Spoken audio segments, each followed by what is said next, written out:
She said my face was dirty like a doormat.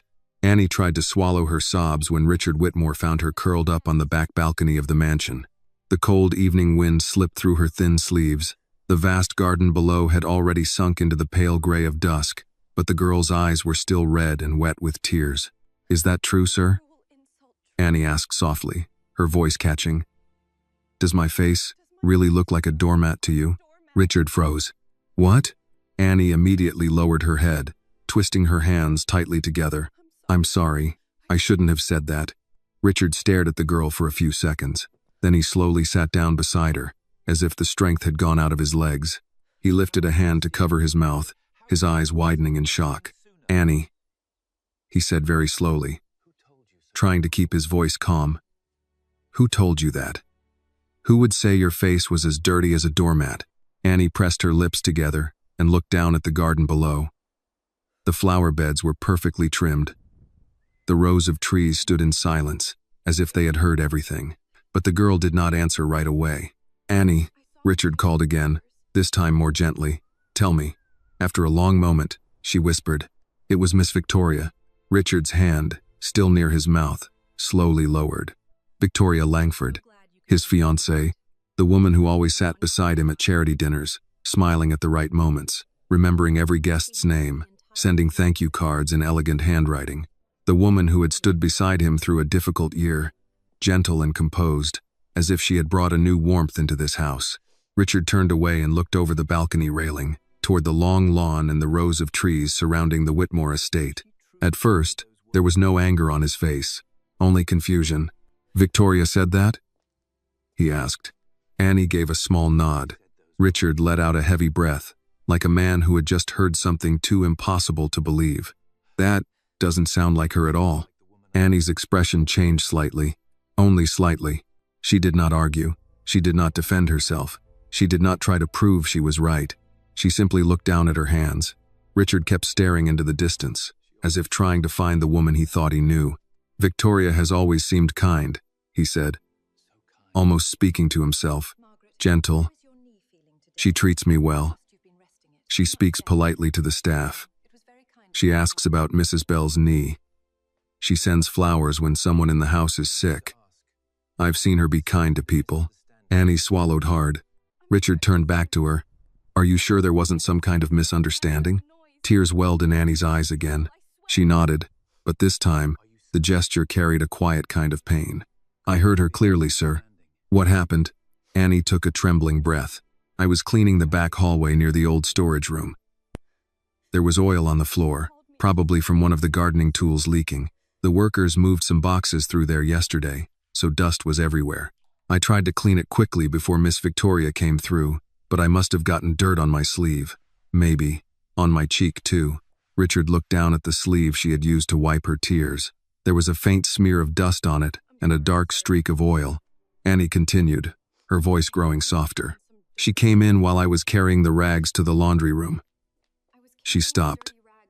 First, she looked at my uniform, then my hands, then my face. She paused for a moment. She said, "Look at this girl." Then she laughed under her breath. "Not loudly, sir.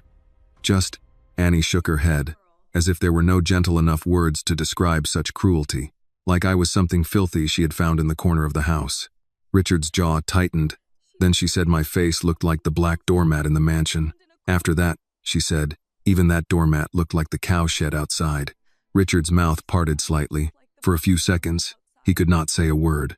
He raised his hand to his mouth again, his eyes fixed on Annie, as if he needed to make sure he had heard her correctly.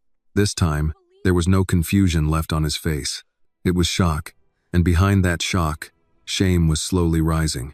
"She said those exact words?" he asked. Annie nodded. "Yes, sir." "The cowshed?" "Yes, sir." Richard turned and looked toward the house. The Whitmore estate had not even kept cattle for years. The old shed at the far end of the property had been turned into a storage building long ago. Annie wiped her face again, then immediately looked ashamed for doing it. "I know I was dirty because I was cleaning. I know I didn't look clean at that moment, but I didn't think..." Her throat tightened. "I didn't think my face looked like something that should be thrown outside." Richard leaned forward, his elbows resting on his knees. The cold air filled his lungs, but it did nothing to calm the ache rising inside him. "No," he said, his voice low but firm. "Your face does not look like that. Not now. Not ever." Annie tried to nod. Before Richard could say anything more, hurried footsteps sounded behind them. The balcony door opened. Clara, a young maid, stepped out with a stack of neatly folded white towels held against her hip. "Annie, there you are," Clara said, slightly out of breath. "What are you doing out here?" Mrs. Bell said the dining room linens need. She stopped suddenly when she saw Richard. "Oh," Clara immediately straightened. "Mr. Whitmore, I'm sorry. I didn't know you were here." Richard turned to her. "It's all right, Clara." Clara looked at him, then at Annie. Concern softened her face at once. "Annie, have you been crying?" Annie quickly shook her head. "I'm fine." "No, you're not." Clara took one step closer, then stopped, as if remembering herself. "Miss Victoria was looking for you earlier. I thought maybe—" She lowered her voice, but not enough to keep Richard from hearing. Was it because of what she said? Richard's gaze sharpened immediately. "What did she say?" he asked. Clara opened her mouth, then closed it again. Annie looked at her, her eyes silently pleading. Richard stood up. "Clara," he said, not harshly, but with the weight of a man who needed the truth. "What did Victoria say?" Clara tightened her grip on the stack of towels. "Sir, I don't want to cause trouble. Neither do I." Richard looked straight at her. "But if someone in my house spoke to Annie that way, then trouble has already happened." Clara looked deeply uncomfortable. "I only heard part of it." "What part?" She glanced at Annie. Miss Victoria said Annie's face looked like the black doormat. Then she said something about the cowshed. Clara's cheeks flushed with second-hand shame. "I thought it was awful. I wanted to say something, but Miss Victoria was angry, and She lowered her head. "I'm sorry." Annie quietly looked down. Richard's voice dropped very low. "So it's true." Clara gave a small nod. "Where is Victoria now?" "In the kitchen, sir, or nearby. She was on the phone when I came upstairs. She told me to find Annie and send her back to work." As soon as the words left her mouth, Clara seemed to realize she had said too much. Her eyes widened, and she pressed her lips together. "I should go," she said quickly. "These towels. Mrs. Bell is waiting." Richard looked at her for a moment. "Thank you for telling me the truth." Clara nodded nervously. "Yes, sir." Then she quickly slipped back inside and closed the door behind her. The balcony suddenly felt colder than before. Richard stood still. Annie remained seated, her hands clenched tightly in her lap, as if she might fall apart if she loosened them even a little. "She'll be angry if she knows Clara told you," Annie whispered. Richard turned to her. "That is not what I'm worried about. She'll say Clara misunderstood too. Two people do not misunderstand the same cruelty." Annie said nothing. Richard looked at the girl's face, at the tear tracks that had not yet dried, at the dust on her sleeve, at the tired dignity of a child who had spent the day cleaning a grand house, while someone inside it had tried to make her feel small. He had known Annie's mother, Eleanor Carter, for more than 12 years. Eleanor had once saved this house from a robbery that, if successful, would have cost Richard more than money. It would have taken the last keepsakes he had from his parents. He had thanked Eleanor, paid her generously, helped her try to start a small business. When that business failed and Eleanor came back in shame, he welcomed her without judgment. But in that moment, Richard suddenly understood something. Gratitude could not simply be a beautiful memory stored away in the past. Eleanor had left Annie in this house while she went back to Mississippi to rest and recover her health. She had trusted him, and he had assumed that trust meant Annie would be safe. He had been wrong. "Mr. Whitmore," Annie said softly, "please don't make things worse. My mother needs to rest. If Miss Victoria gets angry, she might say I'm not fit for the job. Then my mother will blame herself." Richard's face changed. The shock was still there, but behind it, something steadier began to take shape. "Annie, listen to me. You did nothing wrong, but I'm sitting here instead of working. You were hurt. I still have to keep working. No one should be forced to keep working after being treated like that." He lowered his voice, each word slow and clear. "Your mother protected this house when I was not here. I will not stand by and let her daughter be humiliated while I am." Tears rose in Annie's eyes again, but she tried to sit perfectly still. Richard walked toward the balcony door, then stopped with his hand on the handle. "I'm going to speak with Victoria." Annie sprang to her feet. "Sir, please don't." "I won't act carelessly," he said, "but I will not pretend I didn't hear this. She knows how to seem kind," Annie whispered. "When you're there, she changes." Richard turned back and looked at her. Then he opened the door and stepped inside. He had only taken a few steps toward the dressing room when a voice rose from downstairs, near the servants' staircase. It was Victoria's voice, but it was not the gentle voice Richard was used to hearing at dinner parties, not the soft voice that had once made him believe this house was about to become warmer. This voice was low, sharp, and full of impatience. "That girl is starting to become a problem." Richard stopped, and in that very moment, the house he had once believed was peaceful began to reveal the truth it had been hiding for far too long. Richard returned to the balcony.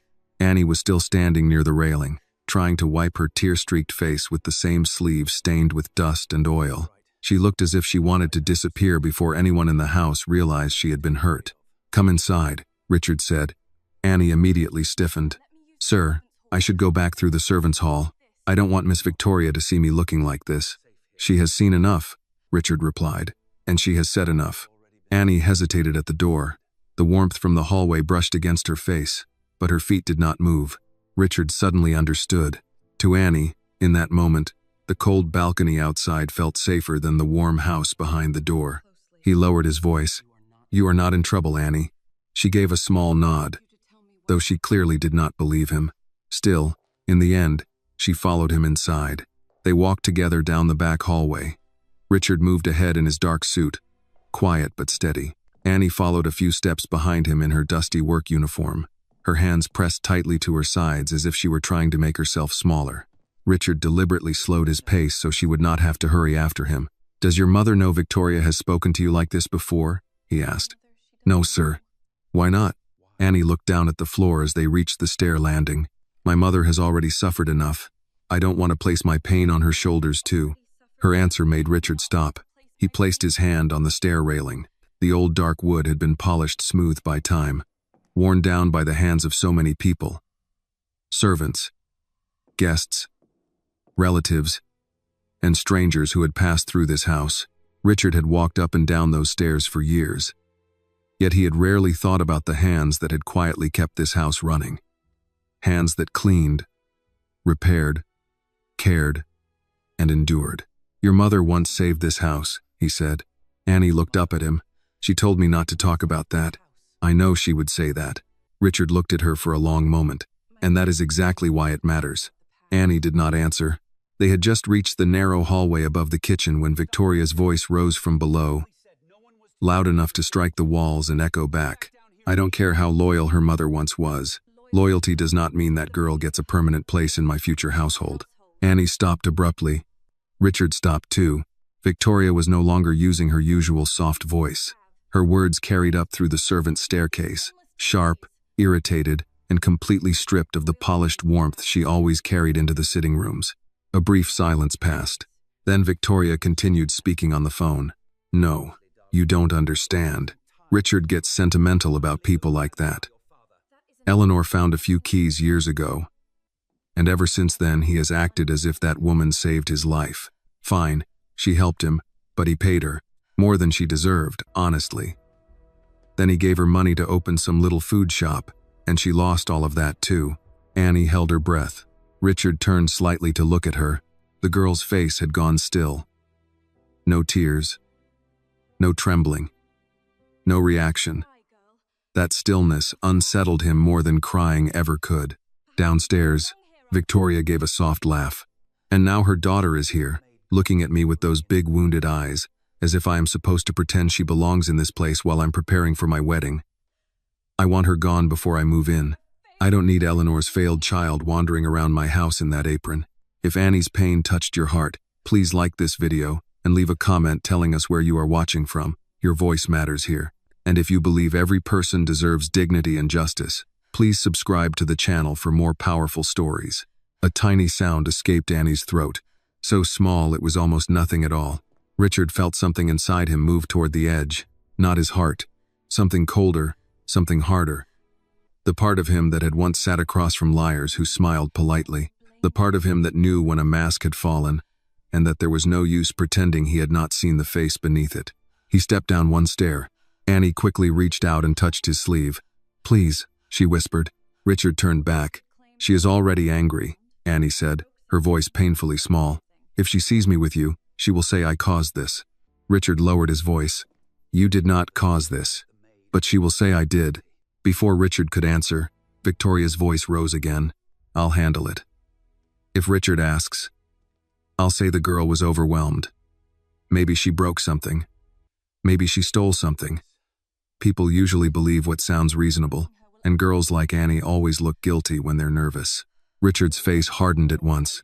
Annie's hand slowly slipped away from his sleeve. For a moment, neither of them moved. The entire house seemed to hold its breath around the poisonous words rising from below. Then Richard said, "Follow me." Annie shook her head. "Sir, no more hiding in hallways while someone slanders you like this. It will make things worse. Not while I am standing there." He did not speak loudly, but there was such certainty in his voice that Annie fell silent. She looked at him. And for the first time since they had been out on the balcony, she seemed to understand that she was no longer being asked to defend herself alone. Together, they walked down the stairs. At the bottom, the kitchen door stood slightly open. Victoria was inside, one hand resting on the stone counter, the phone held close to her mouth. Her cream-colored dress stood out against the dark kitchen cabinets. She looked exactly like the future mistress of the Whitmore estate, except her voice had already betrayed everything. Richard pushed the door open and stepped inside. Victoria turned sharply, and the change happened almost instantly. Her shoulders relaxed, her lips parted into a gentle smile. The cold woman from the phone call disappeared so quickly that Annie almost doubted her own ears. "Richard," Victoria said, lowering the phone. "Darling, I didn't hear you come in." "No," Richard replied. "You didn't." Victoria's eyes moved to Annie, who stood just behind him. For one brief second, the smile vanished from her face. "Annie," she said in a soft voice. "There you are. I was wondering why the table linen still hadn't been washed." Richard stepped farther into the kitchen. "We heard you." Victoria blinked. "Heard what?" "Enough." Her hand tightened around the phone. "I was confiding in a friend. Wedding stress, that's all. You know how things can sound when they are overheard out of context." Richard looked at her for a long moment, then put it into context. Victoria gave a small laugh, but it died quickly in the quiet kitchen. "Richard, please, don't do this in front of the help." Annie flinched. Richard did not take his eyes off Victoria. "Her name is Annie." Victoria's smile remained on her lips, but something behind it had begun to crack. "Of course," she said. "Annie." Richard looked down at the phone in her hand. "End the call." Victoria seemed ready to object, but when she saw his eyes, she stopped. She lifted the phone. "I'll call you back."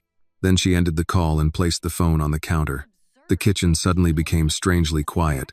Richard stood between the two women, feeling the past and the present collide in the same room. Eleanor's loyalty, Annie's tears, Victoria's contempt, and his own blindness. He turned to Annie for a moment. "You do not have to say anything unless you want to." Victoria let out a breath, as if her patience were being tested by something ridiculous. "This is absurd.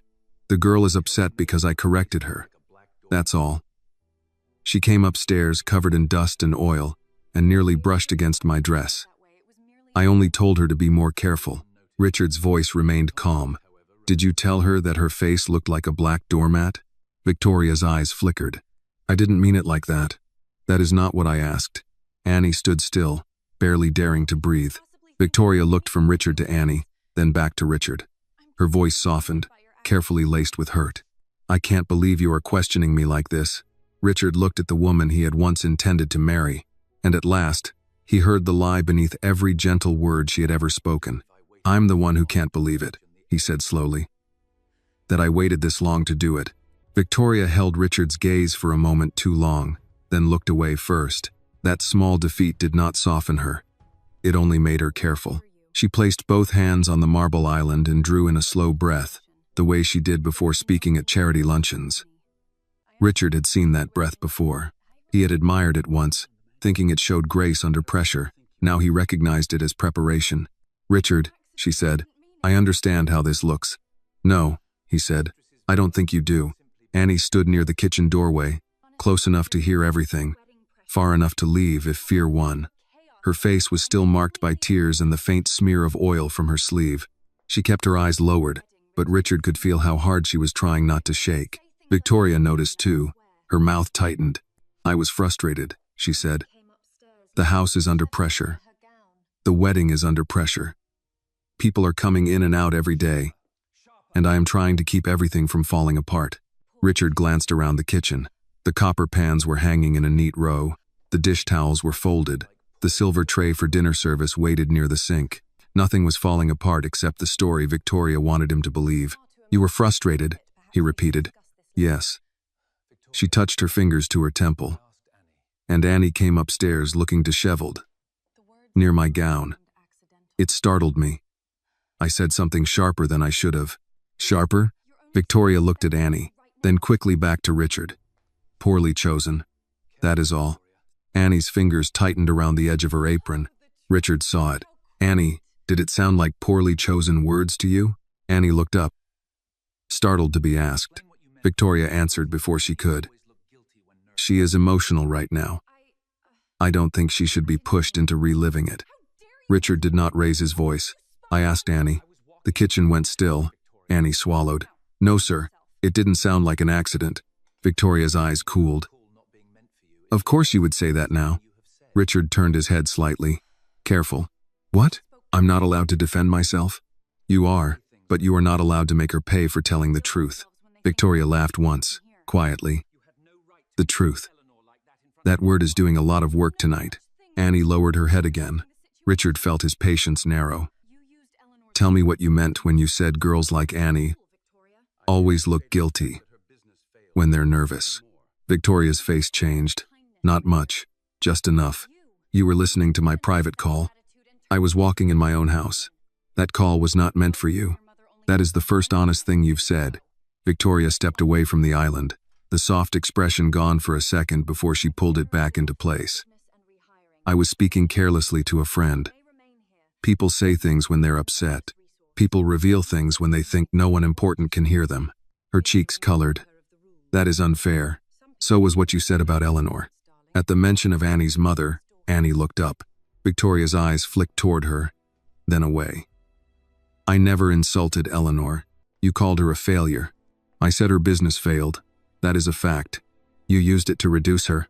Victoria folded her arms, then seemed to remember that posture did not suit the role she was trying to play. She let them fall again. "Richard, Eleanor is a good woman. I have never denied that. But you have turned gratitude into obligation. You feel guilty because she helped you once, and now everyone connected to her is untouchable." Richard stared at her. "Helped me once?" Victoria's voice sharpened. "Yes, once, years ago. And since then you have paid her, rehired her, forgiven her failed business, taken in her daughter, and now you are standing in your kitchen interrogating your fiancé because a maid's daughter cried on a balcony." The words rang out before she could dress them in softness. Annie took a small step back. Richard heard it too. The phrase, "a maid's daughter," not spoken as description, but as rank. He walked to the end of the island, putting himself more directly between Victoria and Annie. "Eleanor did not just help me once," he said. "She protected this house when people inside it were planning to betray me." Victoria sighed. "I know the story." "No, you know the version short enough for dinner conversation." He turned slightly, not to perform for Annie, but because the truth deserved the air. She noticed the side door had been tampered with. "She found mud outside my study. She saw a man trying to reach keys he had no business touching. She called me before anything was stolen. She kept the staff calm until security came. The men outside had my travel schedule and enough information to empty my office." Victoria looked unmoved, and I'm glad she was observant. Richard's eyes hardened. "My father's watch was in that office." For a moment, something passed across Victoria's face, but it was irritation, not empathy. "Richard, I am not dismissing your father's watch. You just did. No, I am trying to make you see proportion. Eleanor did a good thing. But this house cannot remain emotionally indebted to her forever." Annie's mouth trembled, but she said nothing. Richard looked at Victoria as if a curtain had finally been pulled aside. "Gratitude is not a bill you pay once and forget," he said. Victoria's smile returned, thin and polished. That sounds noble, but noble does not run a household. No, Richard said. Character does. The kitchen door opened behind Annie before Victoria could reply. Mrs. Margaret Bell entered, carrying a brown paper bag from the market.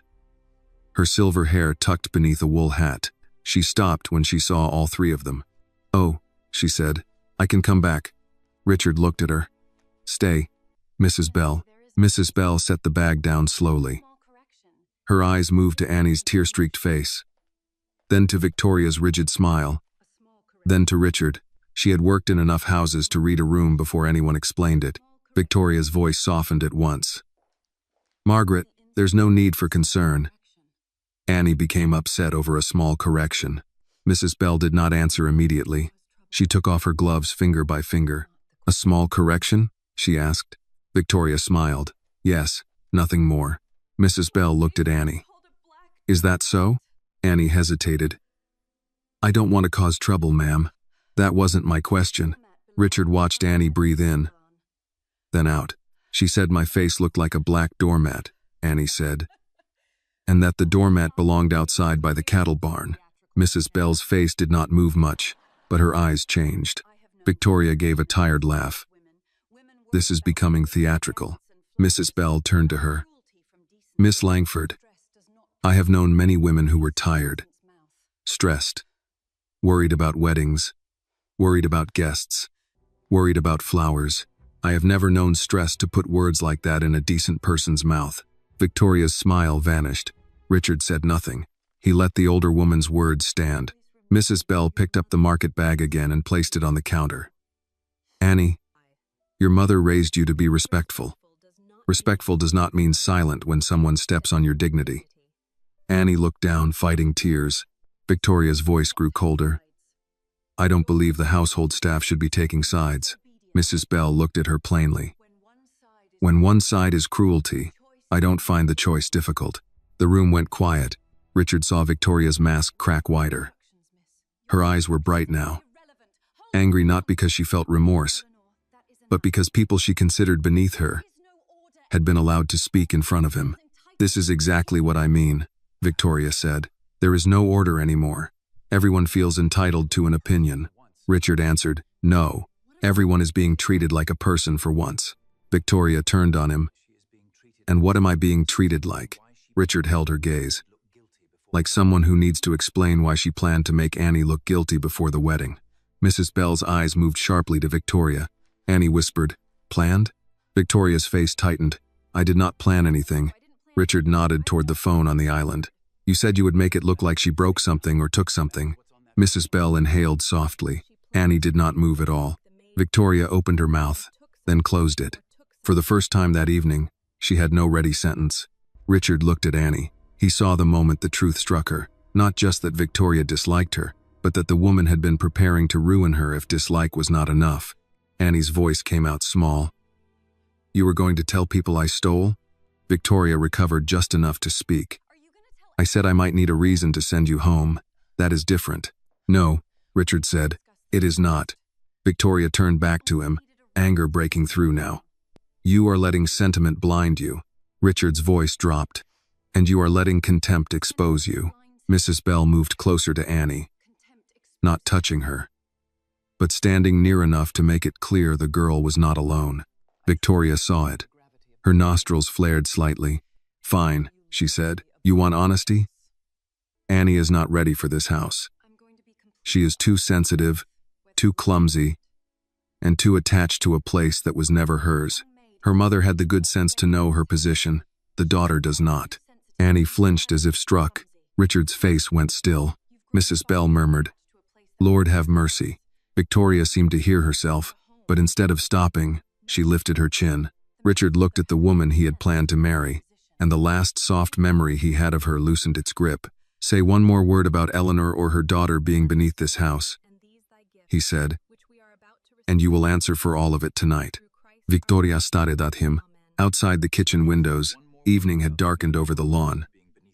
Inside, under the warm lights, there was nothing warm left in the room, and Annie, who had spent the day trying not to make trouble, finally understood that the trouble had never been her. Victoria stared at Richard as if she had not heard him correctly. For a woman who had built her life around being admired, being warned in a kitchen, in front of staff, was almost more than she could bear. Her face did not twist. She was too practiced for that. But her eyes hardened, and the hand resting on the marble island curled slowly into a fist. Mrs. Bell stayed near Annie. She did not say another word. But her presence changed the room. It gave Annie somewhere to stand that did not feel entirely alone. Victoria looked from Mrs. Bell to Annie, then back to Richard. So this is what we're doing now?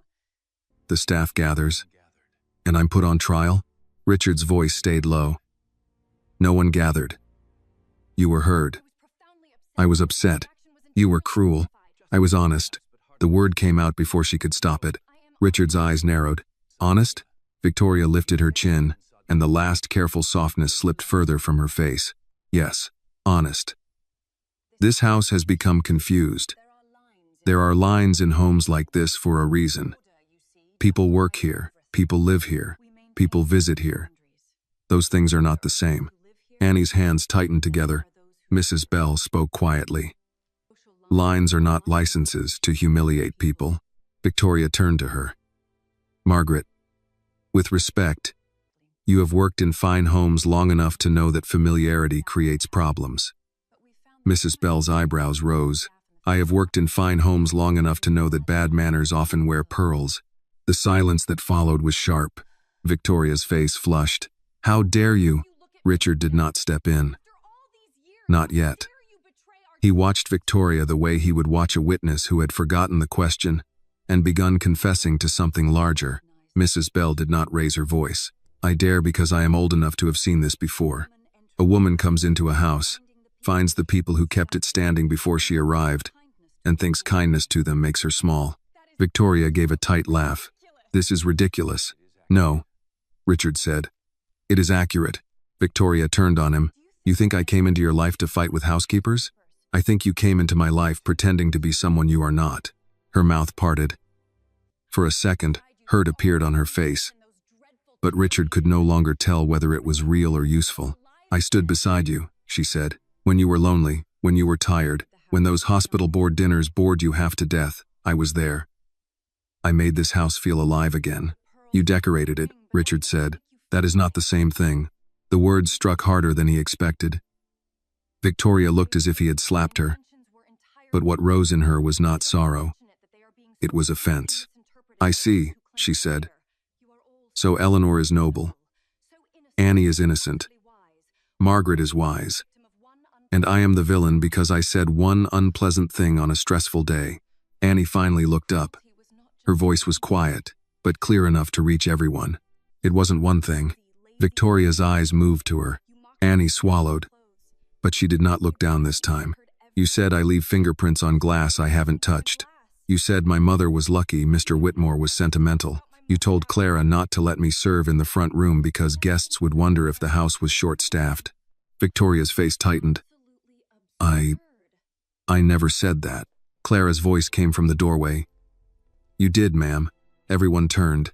The young maid stood just inside the kitchen entrance, with the linens still in her arms.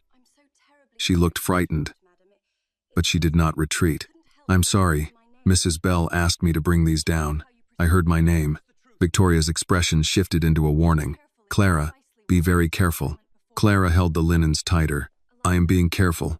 That's why I didn't say anything before. Richard looked at her. Tell the truth. Clara glanced at Annie, then at Mrs. Bell. Miss Victoria said Annie shouldn't be in the front rooms during the engagement dinner. She said some guests noticed details and asked questions. I didn't know what she meant at first, but she stopped. But what? Richard asked. Clara's eyes dropped, but then she said Annie's face made the service look rough. Annie closed her eyes. Victoria snapped. That is not what I meant. Mrs. Bell said. You keep saying that after people repeat what you said. Richard looked at Victoria. How many people misunderstood you? Victoria's breathing changed. She was losing the room, and she knew it. The more she tried to regain control, the more her real contempt showed. You all want to turn this into something ugly, she said. Fine. I wanted the engagement dinner to be elegant. I wanted the house to reflect the life Richard and I are building. Is that a crime? No, Richard said, but deciding Annie's face harms that life is. Victoria pointed toward Annie, no longer pretending not to. She is always there, in the halls, near the rooms, listening, looking wounded, making people feel guilty for having standards. Annie's voice broke. I was working. You were hovering. I was doing what you asked. You were making yourself seen. Richard stepped forward. Enough. But Victoria kept going, the words rushing now that the dam had cracked. No, Richard, you need to hear this. You have let this house become emotional. Eleanor's illness, Annie's tears, Margaret's opinions. I am trying to build a proper home with you. And everywhere I turn there is some reminder that I am supposed to bow to a woman who failed at a lunch counter and a daughter who thinks crying is a reference. Clara gasped softly. Nie vent pale. Mrs. Bell's face set into lines of anger Richard had never seen before. Richard did not speak at once. When he did, his voice was colder than the room. Do not speak of Eleanor that way again. Victoria turned back to him, eyes bright. Why? Because she once saved your watch? My father's watch, Richard said. Yes, your father's watch. Victoria spread her hands. And I am sorry, truly, that it means so much to you. But how long does one act of loyalty buy control over your life? How long does Annie get protected because her mother noticed mud on a floor 12 years ago? Richard's face changed. The last hesitation left it. You think loyalty is a transaction. I think loyalty has limits. No, Richard said. Your gratitude has limits. Mine does not. Victoria laughed without humor. That sounds beautiful. It will sound less beautiful when people ask why your fiancé left. And the answer is that you chose the maid's daughter over your future wife. Richard stepped closer, but his voice did not rise. You were never my future wife, if this is who you are, when no one important is watching. Victoria stared at him. No one important? The phrase caught her before she could stop it. Richard looked toward Annie, Clara, and Mrs. Bell. Then he looked back at Victoria. Yes, he said, that is exactly what you believed. Victoria said nothing. The kitchen clock ticked once, twice, too loud in the silence. Then Annie spoke, and everyone turned toward her.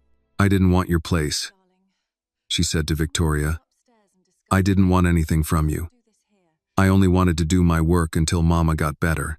Victoria looked at her with open contempt now. Then you should have done it without making yourself a tragedy. Annie flinched, but she did not step back. Richard moved between them fully. You are done speaking to her. Victoria's lips parted. No, Richard said before she could start. You are done. He turned to Clara. Put the linens down and go find Caleb. Ask him to wait near the front hall. Clara nodded quickly, set the linens on the counter, and left. Victoria's face sharpened. Why do you need Caleb? Richard looked at her. Because this conversation is almost over. Mrs. Bell placed a steady hand on Annie's shoulder. Annie did not pull away. Victoria looked from one face to another, and for the first time that night, fear moved through her anger. Richard, she said, changing her voice again, softer now, almost wounded. Please, we're both upset. Let's go upstairs and talk privately. Richard did not move. Privately, he said, is where you do your best work. The words landed, and Victoria's expression went still. Richard looked at the woman he had planned to marry, the woman he had brought into his home, the woman he had trusted beside people who had earned more trust than she ever had. Then he looked at Annie, who stood with red eyes and a face she had been made to question. A decision formed in him, not sudden, but final. Outside the kitchen, Caleb's footsteps approached the hall. Victoria heard them too. Richard, she whispered. He looked at her one last time and said, take off the ring. Victoria looked at Richard as if the words had arrived in a language she did not speak. Take off the ring, she repeated. Richard did not answer right away. He stood near the end of the kitchen island, his shoulders square, his face calm in a way that frightened her more than anger would have. Caleb's footsteps stopped just outside the kitchen. Clara was somewhere behind him in the hall, silent now. Mrs. Bell kept her hand on Annie's shoulder. Victoria gave a small laugh, but it broke in the middle. You are not serious. I am. Richard, this is insane. No, he said. What is insane is that a young woman stood on my balcony wondering if her face was something people should wipe their shoes on, and you still think the problem is your embarrassment." Victoria's mouth tightened. "I said something harsh, I can admit that. But ending an engagement over one ugly sentence, it was not one sentence." She looked at him with irritation flashing through the fear. "You're letting them turn you against me." Richard glanced at Annie. She had not moved. Her eyes were on the floor, as if even now she was trying to take up less space. "They did not turn me against you," he said. "They let me hear you." Victoria's hand went to the ring. Not to remove it, but to cover it. The diamond caught the kitchen light, throwing a hard white glint across her fingers. "You gave me this," she said. "You asked me to build a life with you. I asked the woman I thought you were." Her face changed then. For the first time, the wounded act slipped into something raw and angry. "And now you think you know me because of a few comments in the kitchen? I know enough. You know nothing." Her voice rose. "You know what it is to be lonely and grateful. When someone attractive sits beside you at dinner, you know how to write checks, shake hands, and pretend your house has a soul because old employees remember your father's watch. But you do not know what it takes to become Mrs. Whitmore. I do." The room fell still. Richard's eyes did not leave her. "Is that what this was about?" Victoria breathed hard, then seemed to realize how much she had revealed. She looked at Mrs. Bell and Caleb near the doorway, then at Clara's shadow beyond them, then at Annie. Her voice dropped, but the contempt stayed. "After the wedding, this house needed order. It had order. It had attachments." She pointed toward Annie without looking at her. Her mother, her, the stories, the loyalty, the way everyone speaks of Eleanor, like she is family. Mrs. Bell's hand tightened gently on Annie's shoulder. Victoria continued, "I was supposed to come into this house as your wife, but everywhere I turned, there was some reminder that a servant had a place here before me." Richard let the word hang. "A servant." Annie's face burned, but she did not look away from the floor. Richard said, "Eleanor earned her place, and I didn't," Victoria snapped. "You had one," he said. "You just could not stand that someone beneath you had one too." Victoria looked at him with open disbelief. "Beneath me? You're twisting my words." "No, I am finally hearing them straight." Caleb stepped into the doorway then, broad-shouldered, older, with the steady posture of a man who had worn a uniform long before he wore a driver's jacket. "Mr. Whitmore?" Richard did not turn. "Please stay there, Caleb." "Yes, sir." Victoria looked at Caleb as if his presence insulted her. "You called security on your fiancé?" "I asked a trusted man to stand nearby while I ended a mistake." She flinched, and for 1 second Richard saw something like grief cross her face. Then pride buried it. "You will regret humiliating me like this." "I regret not seeing Annie's humiliation sooner. That girl is not your responsibility." Richard stepped closer. "Everyone under my roof is my responsibility." Victoria's jaw worked. "Fine, then be responsible. Send her home, give her money, let her cry to her mother, but do not throw away a marriage because she is sensitive." Annie finally lifted her head. "I didn't ask him to do anything," she said. Victoria turned on her. "You didn't have to. Girls like you learn early how to look helpless." The words hit the room like a dropped glass. Richard's voice cut through. "Enough." Victoria's eyes flashed. "No, Richard. Not enough. You want honesty? Here it is. I do not want her in my home. I do not want her mother's shadow in my marriage. I do not want staff who think kindness means equality. I do not want to walk through my own rooms and see people looking at me like I have to earn approval from the help." Mrs. Bell said quietly, "You just did earn something." Victoria looked at her. "Stay out of this." Richard held up a hand, not to silence Mrs. Bell, but to stop the room from breaking into pieces. He looked at Victoria's covered hand, the ring. She stared at him. "Richard, take it off." Her breathing grew uneven. "You would choose them over me?" He answered without pause. "I choose the truth over the lie I was about to marry." For a moment, no one moved. Then Victoria slowly pulled the diamond from her finger. Her hand shook, though whether from rage or shock, Richard could not tell. She placed the ring on the island. It made a small sound against the marble, much too small for the end of something that had occupied so much of his life. Richard looked at it, then at her. The wedding is off. Victoria's face went pale. Mrs. Bell closed her eyes for half a second, as if offering a silent prayer. Clara gave a tiny breath in the hallway. Caleb remained still. Annie looked stunned, not relieved, not yet. She seemed unable to believe that something so large could happen because of what had been done to her. Victoria pushed the ring farther across the island with 2 fingers. "You are making the biggest mistake of your life." "No," Richard said. "I almost did." She grabbed her phone from the counter. "My attorney will call yours." "He should. My family will not take this quietly. I do not expect them to. You will be talked about. I have survived worse than gossip." Victoria's eyes narrowed. "You think this makes you noble?" "No, it makes me late."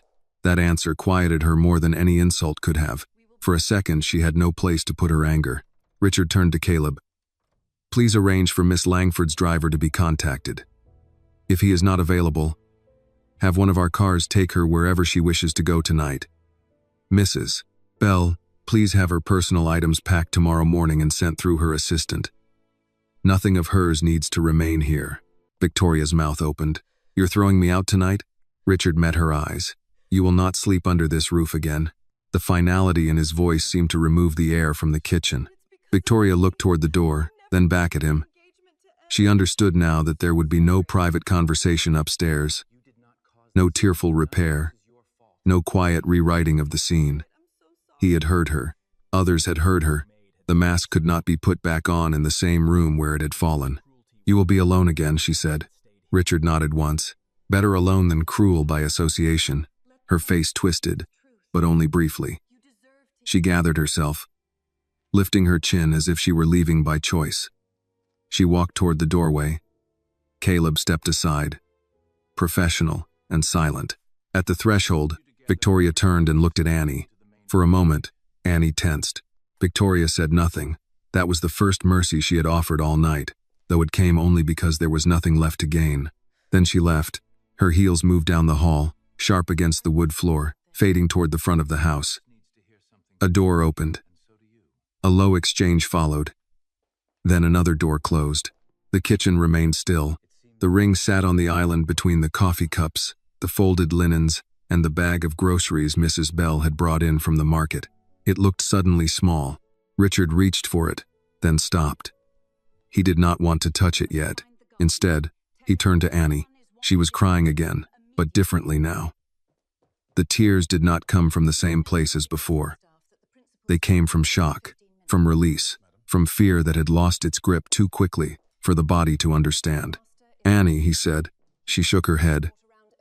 "Sir, I'm sorry. I didn't mean for this to happen." Richard felt the sentence in his chest. "You did not cause this. But if I hadn't said anything, if you had not said anything," he said, "I might have married someone who believed cruelty was acceptable as long as it happened out of sight." Mrs. Bell touched Annie's back. "Let the man tell the truth, child." Annie covered her mouth and tried to steady herself.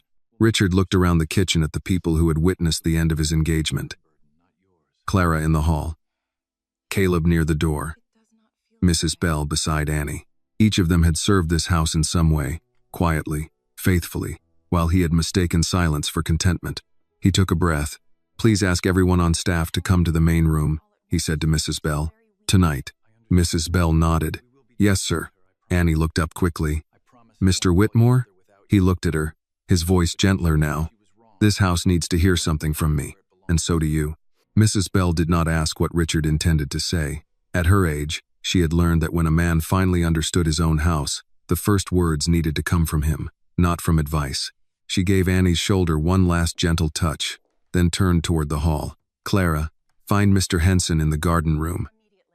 Tell him Mr. Whitmore wants everyone in the main room. Caleb, would you let the kitchen staff know?" Caleb nodded. "Yes, ma'am." The house began to move in quiet lines. Footsteps went down the corridor. A door opened near the pantry. Someone whispered. The sound traveled carefully, as if even the walls were unsure what had happened. Annie remained near the kitchen island. Her eyes moved to the ring Victoria had left behind, then quickly away. Richard noticed. "I'll have that put away," he said. Annie shook her head. "It's not my place to look at it." You are allowed to look at what changed your life tonight. She folded her hands. I don't know if it changed my life, sir. I just know Miss Victoria is going to hate me forever. Richard looked toward the hallway where Victoria had disappeared. That is her burden, not yours. It doesn't feel that way. No, he said. I suppose it wouldn't. For a moment, neither of them spoke. The kitchen smelled of roasted chicken, coffee, and the faint sweetness of the cornbread Mrs. Bell had made that afternoon. Eleanor's cornbread was better, Richard thought suddenly. She made it in a cast-iron skillet, with the edges crisp, and the center soft enough to break apart under butter. Victoria had once called it too rustic. When Eleanor brought a pan out for a staff meal, Richard had smiled politely then and said nothing. He remembered that now, and felt another small failure add itself to the larger one. Annie saw the change in his face. Sir? Richard looked back at her. I was thinking about your mother. Annie's expression softened with worry. Please don't tell her everything tonight. She's been coughing more. If she gets upset, she won't sleep. I won't call her without you. But Annie, she should know you were wronged. She'll blame herself. For Victoria's cruelty? For leaving me here? Richard's voice lowered. Then I will make sure she understands the fault belongs where it belongs. Annie gave a small nod, but it was the nod of someone agreeing to a thing she could not yet believe. Mrs. Bell returned to the doorway. They're gathering, Mr. Whitmore. Everyone who's still on property. Thank you. She glanced at Annie. You ready, child? Annie looked toward Richard, unsure. He answered before she could ask. You do not have to stand in front of anyone if you don't want to. If I don't go, Annie said, people will guess anyway. People will not be permitted to gossip about you. Mrs. Bell gave a dry little sound. That would be a first in a house this size. Richard looked at her. She lifted both hands. Forgive me, sir, but truth is still truth after supper. For the first time that night, the corner of Richard's mouth moved, though the feeling behind it was not humor. Then let's make sure they hear it from me. They walked from the kitchen to the main room, not through the front hall, but through the inner passage Eleanor had used for years. Richard slowed when they passed the sideboard where his father's watch had once been displayed during family gatherings. After the attempted theft, he had locked it away. He had thought he was protecting the watch. Now he wondered if he had locked away the memory of why it remained. In the main room, the staff stood in an uneven half-circle. Clara held her hands behind her back. Caleb stood near the door. Mr. Henson, the gardener, had dirt on his boots and a cap in his hands. 2 kitchen workers, a houseman who came 3 nights a week, and Mrs. Bell waited without looking directly at Annie. They all knew enough to be careful. Richard stood by the fireplace. Annie stayed beside Mrs. Bell, not hidden but not displayed either. Richard looked at the faces in front of him. Some had worked for him for years. Some only a few months. All of them had seen parts of his life. He had never shown the people he sat beside.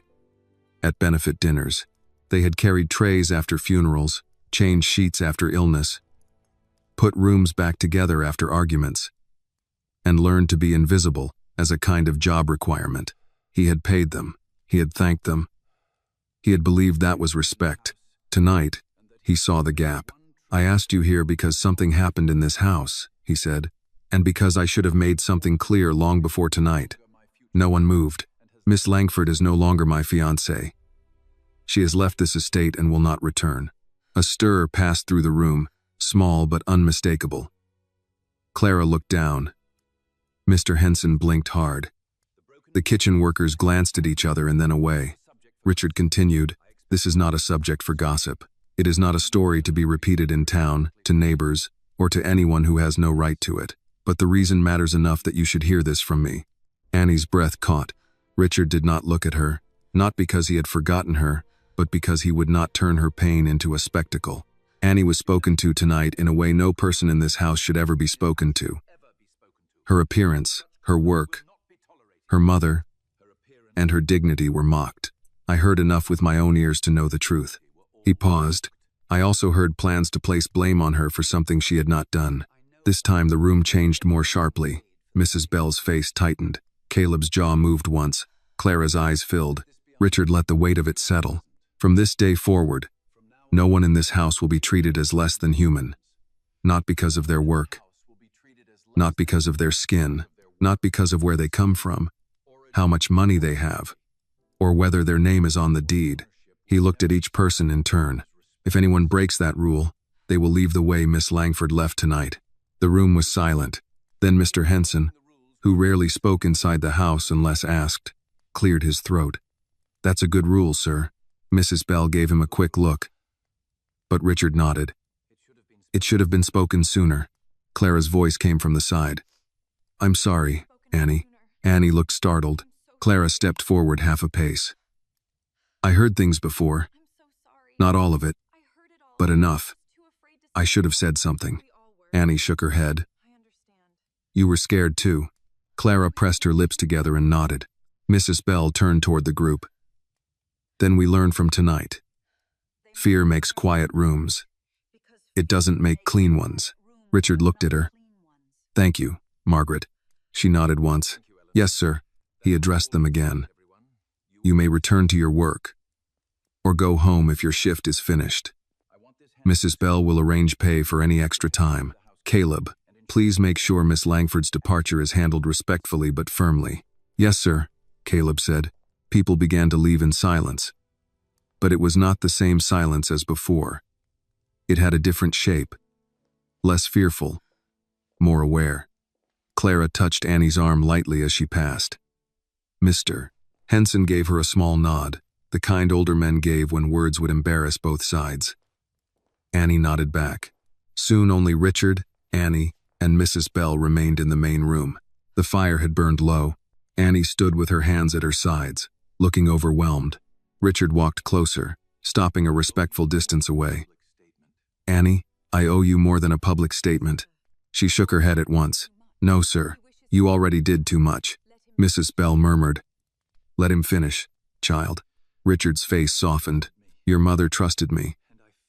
Tonight, I failed that trust for longer than I care to admit. I cannot undo what was said to you, but I can make sure you do not have to carry it alone." Annie's eyes filled again. "I don't know what to do now." "You rest tonight," he said.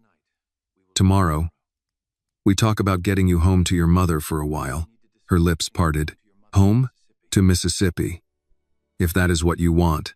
Annie stared at him as if he had opened a door she had been too afraid to touch. "I can go see Mama?" "Yes," Richard said. "And you will go without worrying about wages, travel, medicine, or whether there is still a place for your family here." Mrs. Bell blinked and looked away, pretending to adjust her sleeve. Annie covered her mouth with both hands. For the first time that night, she was not wiping away shame. She was trying to hold in relief. Annie did not answer right away. She stood in the main room with both hands over her mouth, looking at Richard as though he had offered something too large to accept. The fire behind him had burned down to a low orange line. Outside, the windows reflected the room back at them. The high ceiling, the dark furniture, Mrs. Bell standing near the side table, and Annie in her work uniform, still carrying the weight of an evening that had changed too quickly. "Mississippi?" Annie said at last. "If you want to go," Richard said. "No one will force you." "I do want to go, I just..." She lowered her hands. "I don't know how to tell Mama why I'm coming." Mrs. Bell stepped closer, her voice gentle but practical. "You tell her you need to see her. Mothers understand that before they understand details." Annie tried to smile, but it faded. "She'll hear my voice and know something happened. Then let her know you're safe first," Richard said. "The rest can come slowly." Annie looked toward the doorway. The house had gone quiet again, but the quiet was not empty. It held the echo of Victoria's heels leaving, the staff gathering, the rule Richard had spoken aloud. It also held the fear that tomorrow might find a way to undo tonight. "What about Miss Victoria?" Annie asked. "What if she calls people? What if she says I made it up?" Richard took a breath. "She may try." Annie's shoulders tightened. "But she will not be allowed to harm you," he continued. Caleb heard enough. Mrs. Bell heard enough. Clara heard enough. I heard enough. And Victoria knows it. Mrs. Bell nodded. "A lie travels fast, but it limps when too many people saw the truth leave the room first." Richard glanced at her. She gave a small shrug. "My mother used to say that." Annie let out a breath that was almost a laugh, then wiped her cheek with her fingers. My mama says people with clean hands don't mind showing them. She is right, Mrs. Bell said. Richard walked to the sideboard where a notepad and pen sat near the telephone. Then we'll show ours properly. He wrote slowly, the way he did when a matter needed to become official. Annie watched but did not ask. Mrs. Bell understood before he finished. You're documenting it, she said. Yes, not for gossip, for protection. Annie's eyes widened. Sir, I don't want police or anything like that. This is not that, Richard said. It is a written record of why Miss Langford was removed from the estate, and why she is not to contact you, your mother, or any member of this staff. Mrs. Bell gave an approving nod. Good. Richard tore the page neatly from the pad. Tomorrow my attorney will prepare a formal notice. Tonight, Caleb will be instructed that Victoria is not permitted back on the property without my written approval. If anyone calls asking about you, no one gives information. Not your travel plans, not your mother's address, not a word. Annie looked down. I didn't know rich people had to be told not to hurt folks, Mrs. Bell murmured. Some rich people need telling more than most. Richard accepted the rebuke without defending himself. Too many things in this house were assumed. That ends now. He folded the note and set it aside. Would you like to call your mother tonight? Annie looked uncertain. She might be asleep.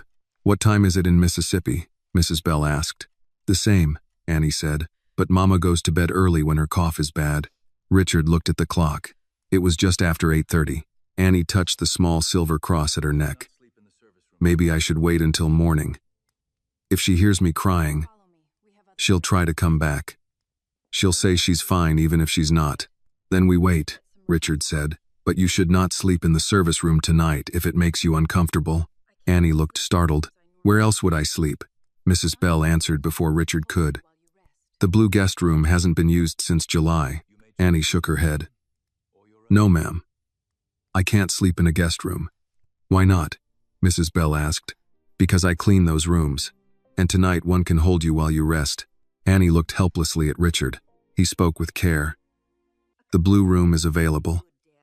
You may use it, or you may stay in your own room. The choice is yours. That word seemed to matter. Choice. Annie looked toward the stairs. I think I'd rather stay in my room. My mama's quilt is there.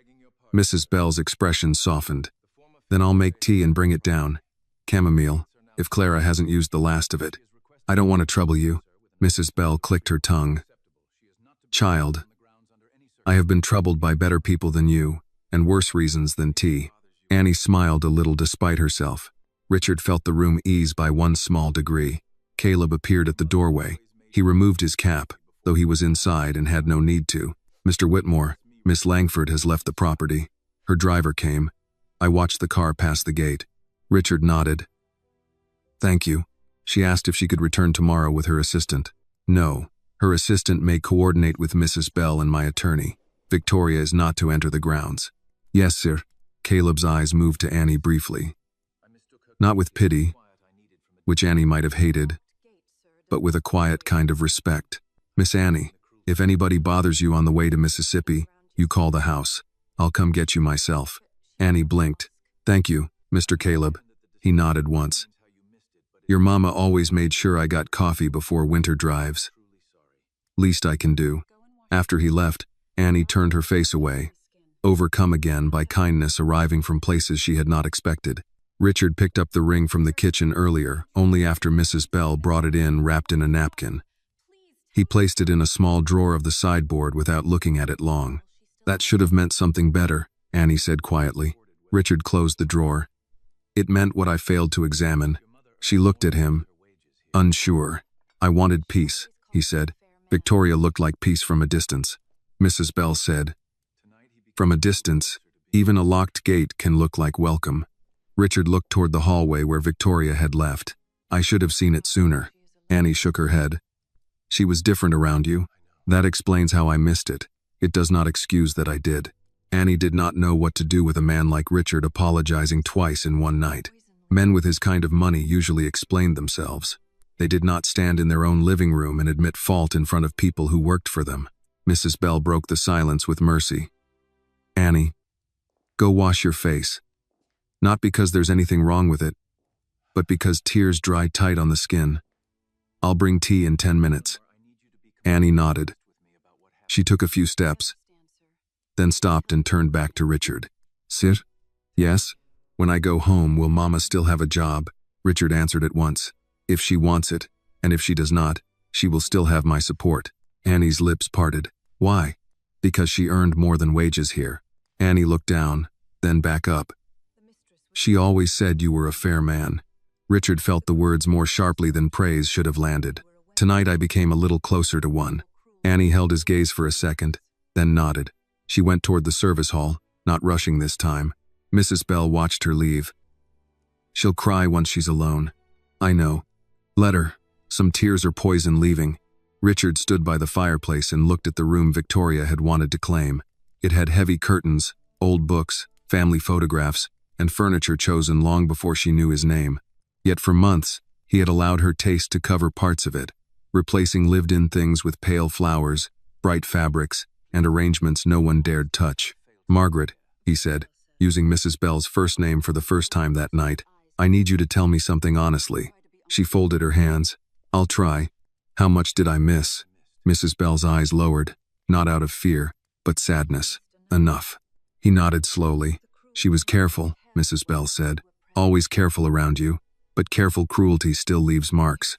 Richard looked at the dark window, where his reflection stared back older than it had that morning. Tomorrow, he said, we begin fixing what can be fixed. Mrs. Bell adjusted her sleeves. Then start with the girl and her mother. Houses can wait.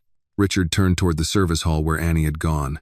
For the first time all evening, he understood that the estate had not become quiet after Victoria left because the trouble was over.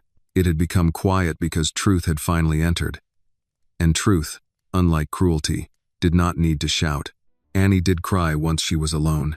She made it as far as the small room behind the laundry hall before her knees weakened. She closed the door, leaned her back against it, and covered her mouth so no one would hear. The room was narrow, with one twin bed, one dresser, a lamp with a crooked shade, and the faded quilt her mother had folded across the foot of the mattress before leaving for Mississippi. Annie crossed the room and pressed her face into that quilt.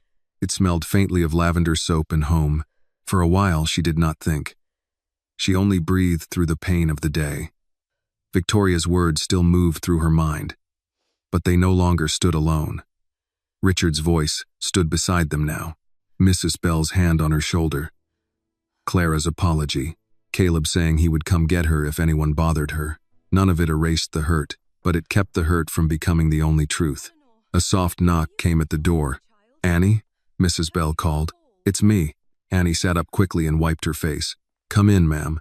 Mrs. Bell entered with a mug of tea, a folded napkin, and a look that said she knew exactly how much crying had been done and would not mention it unless needed. She set the mug on the dresser. Chamomile with honey. Not too much. Your mama always said too much honey makes a person lazy. Annie gave a weak smile. She says that about sugar too. She says that about anything sweet because she thinks discipline should survive dessert. Mrs. Bell sat carefully on the edge of the bed, one hand on her knee. How's your breathing? It's better. Good. Drink while it's warm. Annie took the mug with both hands. The heat steadied her fingers.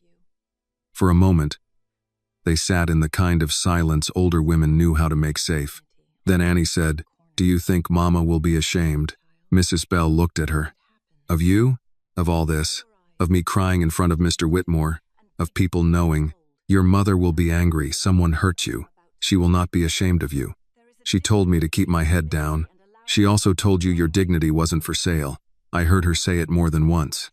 Annie looked into the tea. It didn't feel like dignity today. No, it felt like being cornered.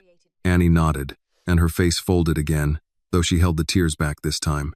Mrs. Bell leaned closer. Listen to me. There is a difference between humility and letting someone grind you into the floor. Some people confuse the two because it benefits them. Annie looked up. Miss Victoria wanted you quiet because quiet made her comfortable, Mrs. Bell said. That is not the same as peace. The words settled over Annie slowly. Downstairs, a door closed, a cupboard opened. The estate was returning to its evening rhythm, but it would never return to the rhythm it had that morning. Annie could feel that. and it frightened her almost as much as it comforted her. "What happens tomorrow?" she asked. "Tomorrow, Mr. Whitmore speaks to his attorney. Caleb will handle the gate. Clara and I will pack Miss Langford's things. You will call your mother when you are ready, and if the good Lord allows it, you will eat a proper breakfast. I don't know if I can. You can start with toast." Annie smiled despite herself. Mrs. Bell patted her hand, then stood. "Try to sleep. If you need me, knock on my door. I don't sleep deep anymore. My knees make sure of that." "Thank you, Mrs. Bell." The older woman paused at the door. "Child, you do not have to thank people every time they treat you decently." Annie held the mug tighter. After Mrs. Bell left, Annie sat on the bed until the tea cooled. She looked at the small photograph tucked into the mirror frame. Her and Eleanor outside Carter's kitchen on opening week. Eleanor wore a blue apron and stood in front of the window with her arm around Annie. The sign above them had been hand-painted, the letters uneven but proud. Carter's kitchen had failed before the year ended. Annie remembered her mother crying in the truck the day they took the sign down. Not loudly. Eleanor never cried loudly.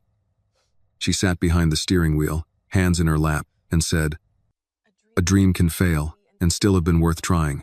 Annie had not understood then. Now she wondered how many dreams her mother had buried quietly so Annie could keep growing. Across the estate, Richard had not gone upstairs either. He sat in his study with the desk lamp on and Victoria's ring inside the top drawer. He had placed it there because leaving it on the kitchen island felt indecent, but the drawer seemed to pulse with the fact of it. His attorney, Paul Reeves, answered on the third ring. "Richard," Paul said, voice thick with sleep or bourbon. "This had better be expensive. It is personnel. That usually costs more." Richard did not smile. "The engagement is over." A pause. "With Victoria?" "Yes." Another pause, longer this time. "Do I ask why tonight, or do I wait until morning?" "You ask enough to protect the people in my house." Paul's tone changed. "What happened?" Richard told him only what was needed. He did not embellish. He did not soften. He said Victoria had verbally abused Annie, insulted Eleanor, been overheard discussing ways to blame Annie for damage or theft, and had been removed from the property. Staff members had witnessed enough of the exchange to confirm the pattern. Paul was quiet when Richard finished. "Is Annie a minor?" "No." "Employee?" "Temporary household employee." "Daughter of Eleanor Carter." "The Eleanor Carter?" "Yes." Paul exhaled. "I remember that theft case. She saved you a disaster." "She did." "And Victoria threatened to frame her daughter?" "She discussed making it look that way. That is enough for a formal no-contact instruction and property access restriction. I'll draft something first thing. In the meantime, document every witness while memories are fresh. Names, times, exact phrases where possible. Do not let Victoria retrieve belongings herself. I already told Caleb she is not to enter." "Good." "And Richard?" "Yes?" "Do not take her calls tonight." Richard looked at the phone in his hand. "I do not intend to. She will call. Then she will cry. Then she will threaten. Then she will call someone who threatens better. Let counsel handle it." Richard leaned back in his chair. "I nearly married her." Paul did not joke. "Then be grateful you heard her before the vows." After the call ended, Richard sat alone. The study was the same room Eleanor had protected years earlier. The walnut shelves still held locked cabinets. The safe still sat behind the panel. His father's watch was inside. He had once believed those were the things that needed guarding. Tonight he understood how limited that belief had been. He opened a drawer and took out a sheet of stationery. At the top, he wrote the date and time. Then he wrote the names of everyone present: Annie Carter, Victoria Langford, Margaret Bell, Clara Jennings, Caleb Moore, and himself. He wrote what he had heard on the stairwell. He wrote what Clara confirmed. He wrote Victoria's exact words as closely as memory allowed. The act was not emotional, but it felt necessary. A record. A line. A way of saying that Annie's pain would not be left floating in the air for someone richer to deny tomorrow. Near 10 o'clock, the house phone rang. Richard looked at it. It rang again. Then his private cell lit up with Victoria's name. He watched it until it went dark. A moment later, a message appeared. "We need to talk. You are overreacting." Richard did not answer. Another came. "My mother is asking questions. "Do not embarrass me." Then another, "That girl is going to ruin everything if you let her." Richard read the last line twice. Not because it surprised him, but because it told him Victoria still did not understand. Annie had not ruined anything. She had revealed what was already rotten. He turned the phone face down. In the service room, Annie finally lay down beneath her mother's quilt. She did not sleep at once. She listened to the old pipes, the wind near the window, the distant footsteps of people closing the house for the night. Her face still hurt from crying, and her heart still carried the bruise of Victoria's words. But before sleep came, Annie reached for the photograph of Carter's kitchen and held it against her chest. "Mama," she whispered into the dark, "I'm coming home." Down the hall, Mrs. Bell turned off the kitchen lights one by one. Caleb checked the gate twice. Clara folded the dining linens with red eyes and steady hands. And in his study, Richard wrote one final sentence beneath the record of the evening. "A house is not safe because it has locks. It is safe because cruelty is not allowed to stay."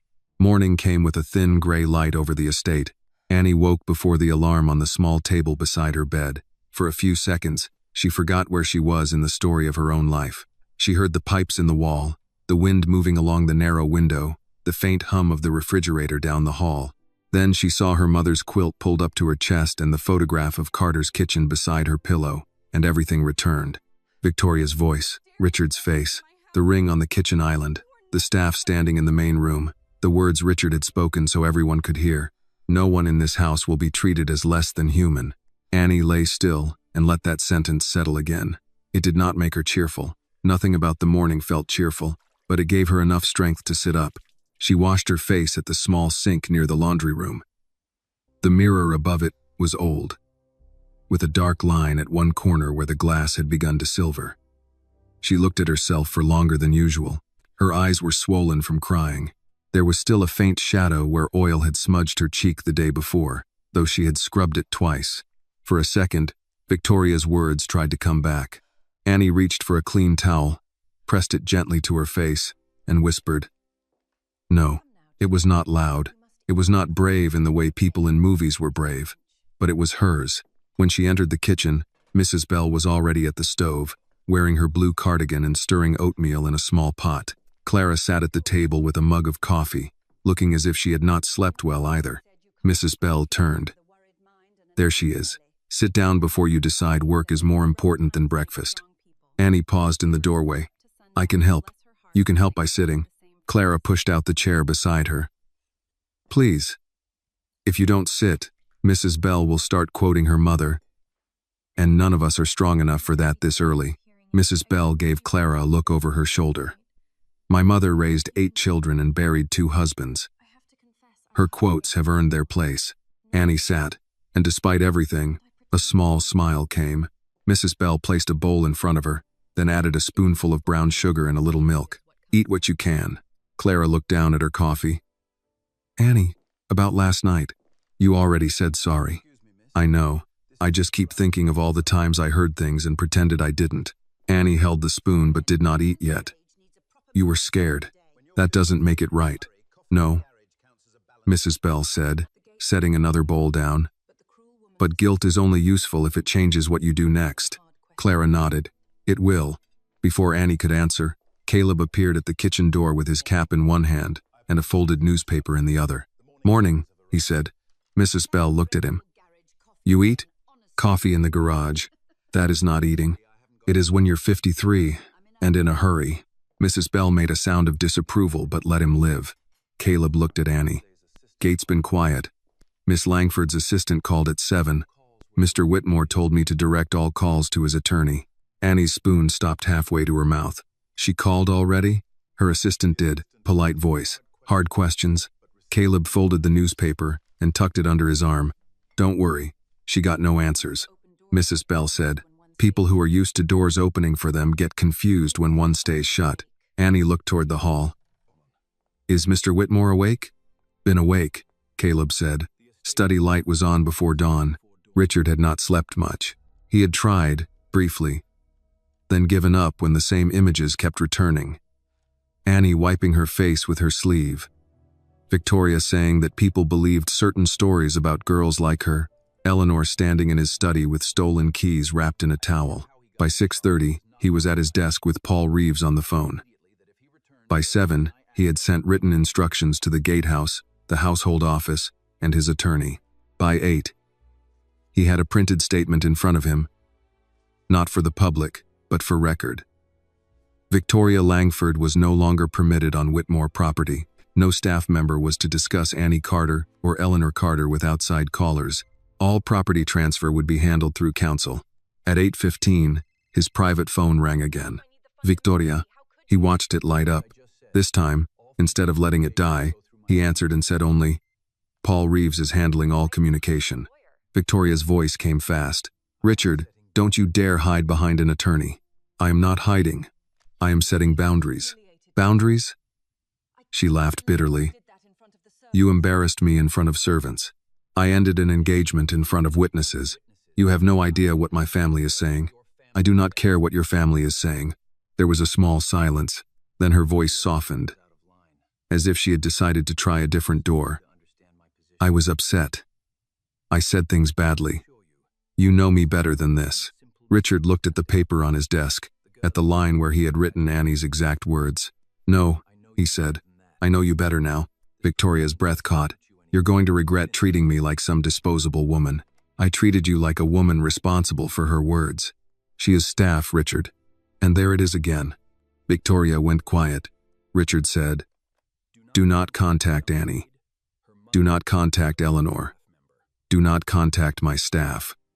If you need your belongings, your assistant will coordinate with Mrs. Bell and Mr. Reeves. You're choosing them. I am choosing not to make a home with contempt." Her voice sharpened. "You think the world will applaud you for this?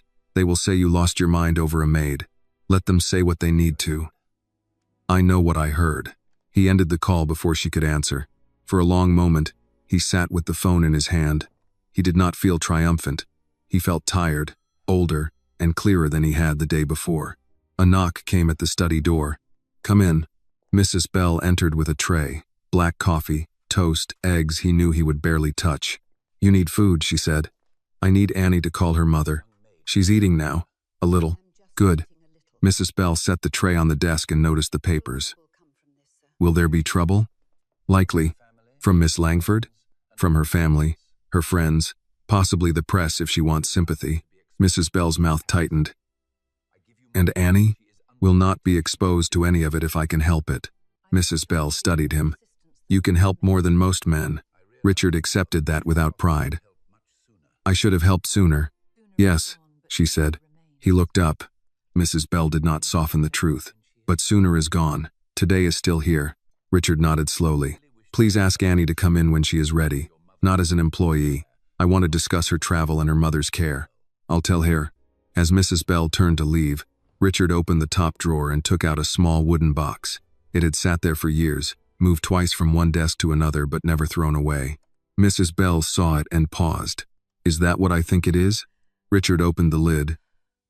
Inside lay Eleanor's old staff badge from the year after the theft, when he had made her household supervisor.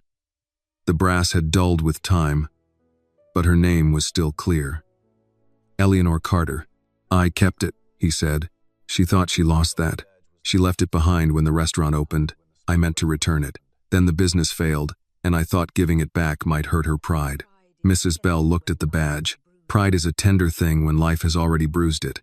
I want Annie to take it to her." "Not today," Mrs. Bell said. Richard looked at her. "Today the girl needs rest and her mother's voice. Save the badge for when it can feel like honor, not sorrow." Richard closed the box. "You're right. I try to be, when people listen." She left before he could respond. In the kitchen, Annie had managed half the oatmeal when Mrs. Bell returned. "Mr. Whitmore would like to see you when you're ready," she said. Annie stood too fast. "Now? When you're ready," Mrs. Bell repeated. Those words mean something. Annie sat back down, took one more bite because Mrs. Bell was watching, then folded her napkin. Clara touched her arm. "You want me to walk with you?" Annie thought about it, then shook her head. "No. I think I can go." The walk to Richard's study felt longer than usual. She had been in that room only a few times, mostly to deliver coffee or collect a tray. Her mother used to tell her not to stare at the shelves, not to touch anything, not to let curiosity make her careless. This time, when she knocked, Richard opened the door himself. "Good morning, Annie." "Good morning, sir. Come in. Please sit." She stepped inside and sat at the chair across from his desk, stiff-backed, hands folded. Richard did not sit behind the desk. He took the chair to the side, so there would be no wide slab of mahogany between them. "I spoke to my attorney this morning," he said. "Victoria is not permitted to contact you or your mother. She is not permitted on the property. If anyone connected to her reaches out to you, you tell me or Mrs. Bell immediately." Annie nodded. "I also want to arrange your trip home. Plane, train, or car, whichever you prefer." "Bus is fine," she said quickly. "It's cheaper." Richard shook his head. "This is not about cheapest. I don't want to waste your money.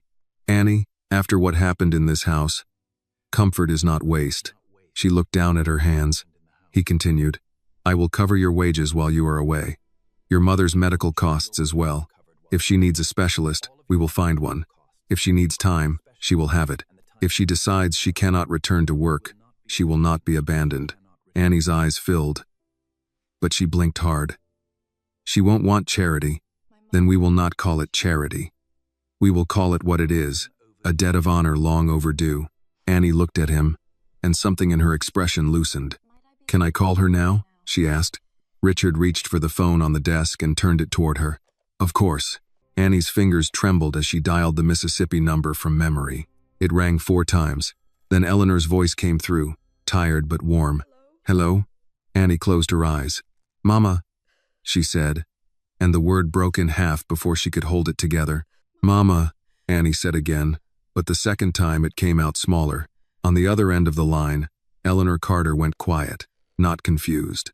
A mother did not need a full sentence to hear pain in her child's voice. "Annie," she said. "Baby, what happened?" Annie looked across the study at Richard. He had turned his chair slightly away, giving her privacy without leaving her alone. His hands were folded, his face lowered, but she knew he was listening for the part where he might need to help. "I'm all right," Annie said quickly. Eleanor did not accept it. "Don't start with that." "I asked what happened." Annie pressed the phone closer to her ear. The sound of Mississippi came through faintly behind her mother's voice. A screen door creaking, someone moving a chair, the low call of a bird outside. That sound nearly broke her. It belonged to a world where people sat on porches, where neighbors brought soup without asking for a receipt, where her mother could rest beneath old trees instead of worrying about polished floors and wealthy people's moods.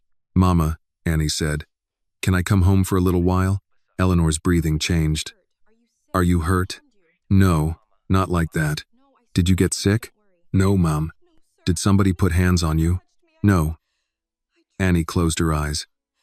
"Nobody touched me." That was true, but not the whole truth. Words could still leave fingerprints where no one else could see. Eleanor was silent a moment. "Put Mr. Whitmore on the phone." Annie opened her eyes. "Mama," Annie Mae Carter. "Put that man on the phone." Richard looked up at the full name. Annie gave him an embarrassed, tearful look and held out the receiver. "She wants to speak to you." Richard stood and took the phone with both hands, as though it were something fragile. "Eleanor." "Mr. Whitmore," Eleanor said. Her voice was respectful, but there was iron under it. "Tell me what happened to my child." Richard looked at Annie. She was staring at her lap, twisting the hem of her sleeve. He did not soften the truth into something useless. Victoria Langford spoke to Annie with cruelty. She insulted her face, her work, and her place in this home. I heard enough myself to know it was not a misunderstanding. Others heard it as well. Victoria also spoke of trying to make Annie appear responsible for damage or theft in order to remove her from the house. There was no sound from Eleanor for several seconds. When she spoke again, her voice was lower. "She did what?" "I ended the engagement. Victoria left the estate last night. She is not permitted to return or contact Annie. My attorney is preparing formal instructions today." Eleanor let out a breath that trembled despite her effort to hold it steady. "Where is Annie now?" "In my study." "Safe. Was she alone when it happened?" Richard swallowed. "At first, yes." That answer mattered. Eleanor heard it. "At first," she repeated. "I failed to see what was happening sooner," Richard said. "I am sorry."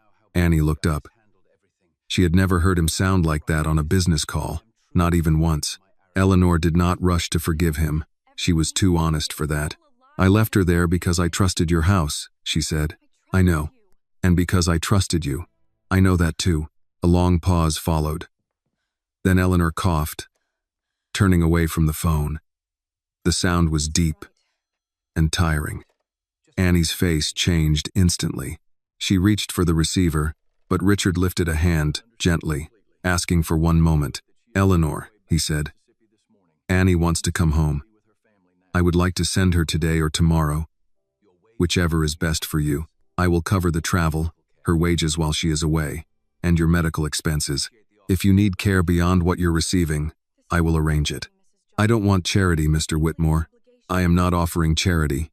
What do you call it then? A debt of honor. Eleanor was quiet. Richard continued. Years ago, you protected what mattered to me. Last night, I did not protect what mattered to you soon enough. Let me do what I should have done from the beginning. Annie saw tears gather in his eyes, though he did not let them fall. Eleanor's voice softened, but only slightly. You always were better at paying bills than accepting blame. Richard almost smiled. That may be true, but you are accepting it now? Yes. Then send my baby home. Annie pressed her hand to her mouth. Richard nodded, though Eleanor could not see it. I will. And Mr. Whitmore? Yes? Don't let that woman near her again. I won't. Richard handed the phone back to Annie. Mama? Oh, baby, Eleanor said, and the strength in her voice cracked at last. Why didn't you tell me she was treating you bad? Annie bent forward over the phone. You were sick. I didn't want you to worry.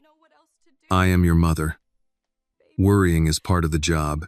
I know. No, you don't. Not yet. Eleanor coughed again, then steadied herself. Listen to me. You did not shame me. You hear? Annie's tears fell freely now. Yes, ma'am. You did not shame me by crying. You did not shame me by speaking. You did not shame me because some woman with a cold heart forgot how to talk to another human being. Annie nodded, though her mother could not see. She said my face looked like a doormat, Annie whispered. Eleanor's breath caught. When she spoke again, the pain in her voice was deep enough to sound old. Your face is the face I prayed over the first night they put you in my arms. Your face is the face I washed before school, kissed before church, and looked for every time you came running through a door. Don't you let a woman who never loved you tell you what your face is worth. Annie broke then. Not loudly. She simply folded around the phone and cried. Richard turned fully away this time, giving her the dignity of not being watched. Eleanor waited. She did not hush her.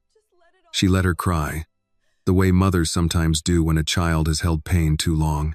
After a while, Annie wiped her nose with the tissue Richard quietly placed on the desk near her hand. I'm coming home, Annie said. I'll be on the porch when you get here. You're supposed to be resting. I can rest on the porch. Annie gave a weak laugh through her tears. Mr. Whitmore said he'll help with your medicine. Eleanor sighed.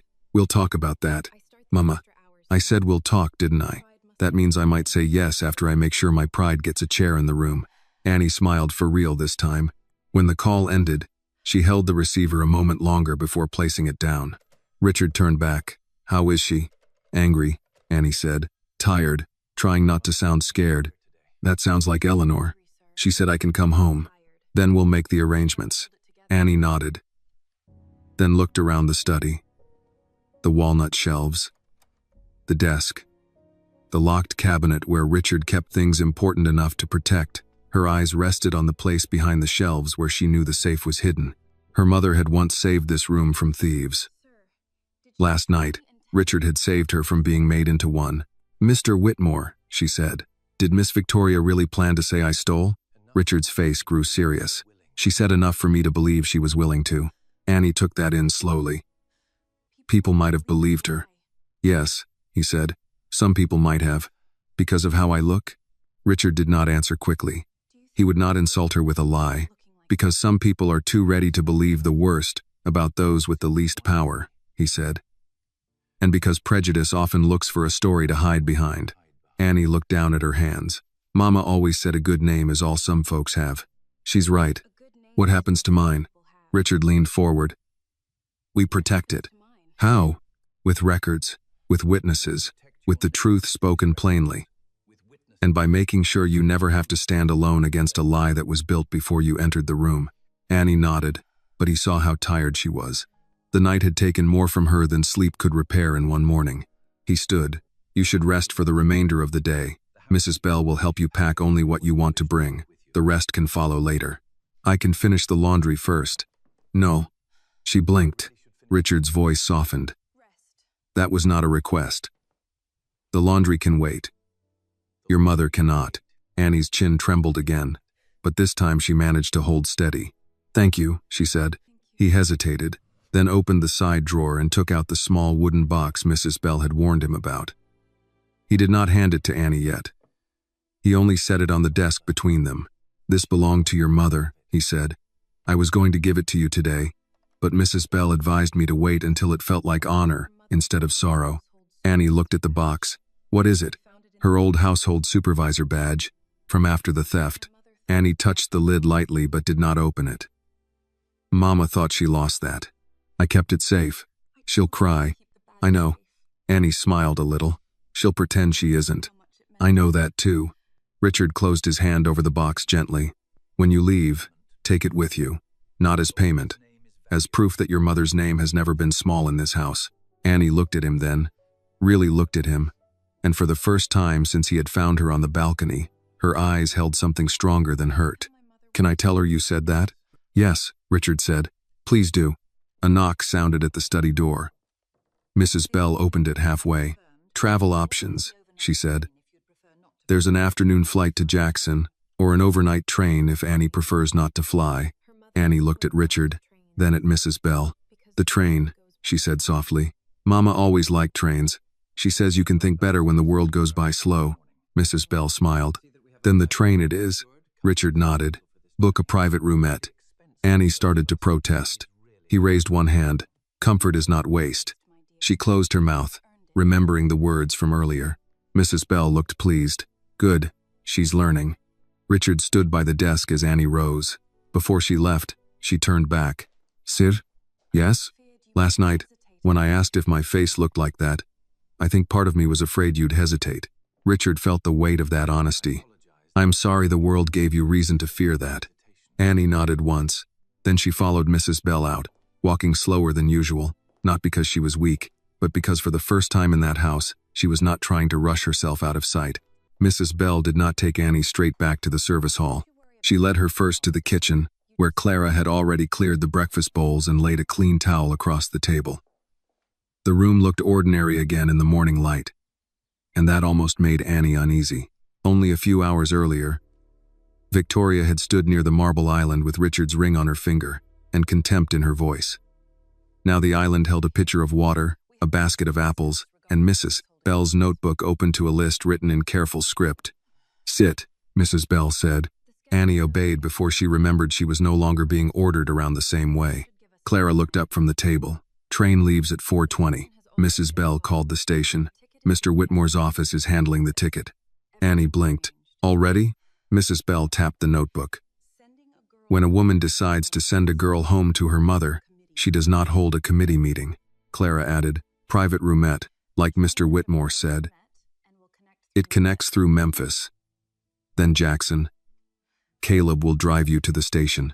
Annie looked from one woman to the other. I don't need all that.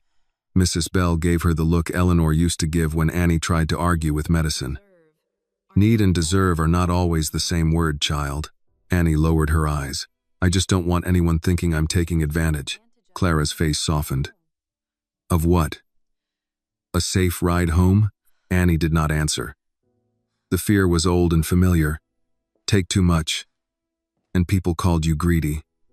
Say too little, and people walked over you. Annie had spent most of her life trying to stand in the narrow space between those two accusations. Mrs. Bell seemed to understand. She closed the notebook halfway. Let me tell you something. Some people will call you ungrateful if you refuse help, and they'll call you selfish if you accept it. That means their opinion was never about you in the first place. Annie looked up. Your mother worked here more than 12 years, Mrs. Bell continued. She missed holidays, birthdays, church suppers, and Lord knows how many nights of proper sleep. She protected this house when danger came through the back door. If this house can send you home in comfort while she is sick, then it should. Clara nodded.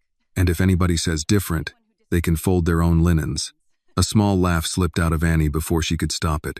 Mrs. Bell smiled, satisfied. Good. Now, we pack.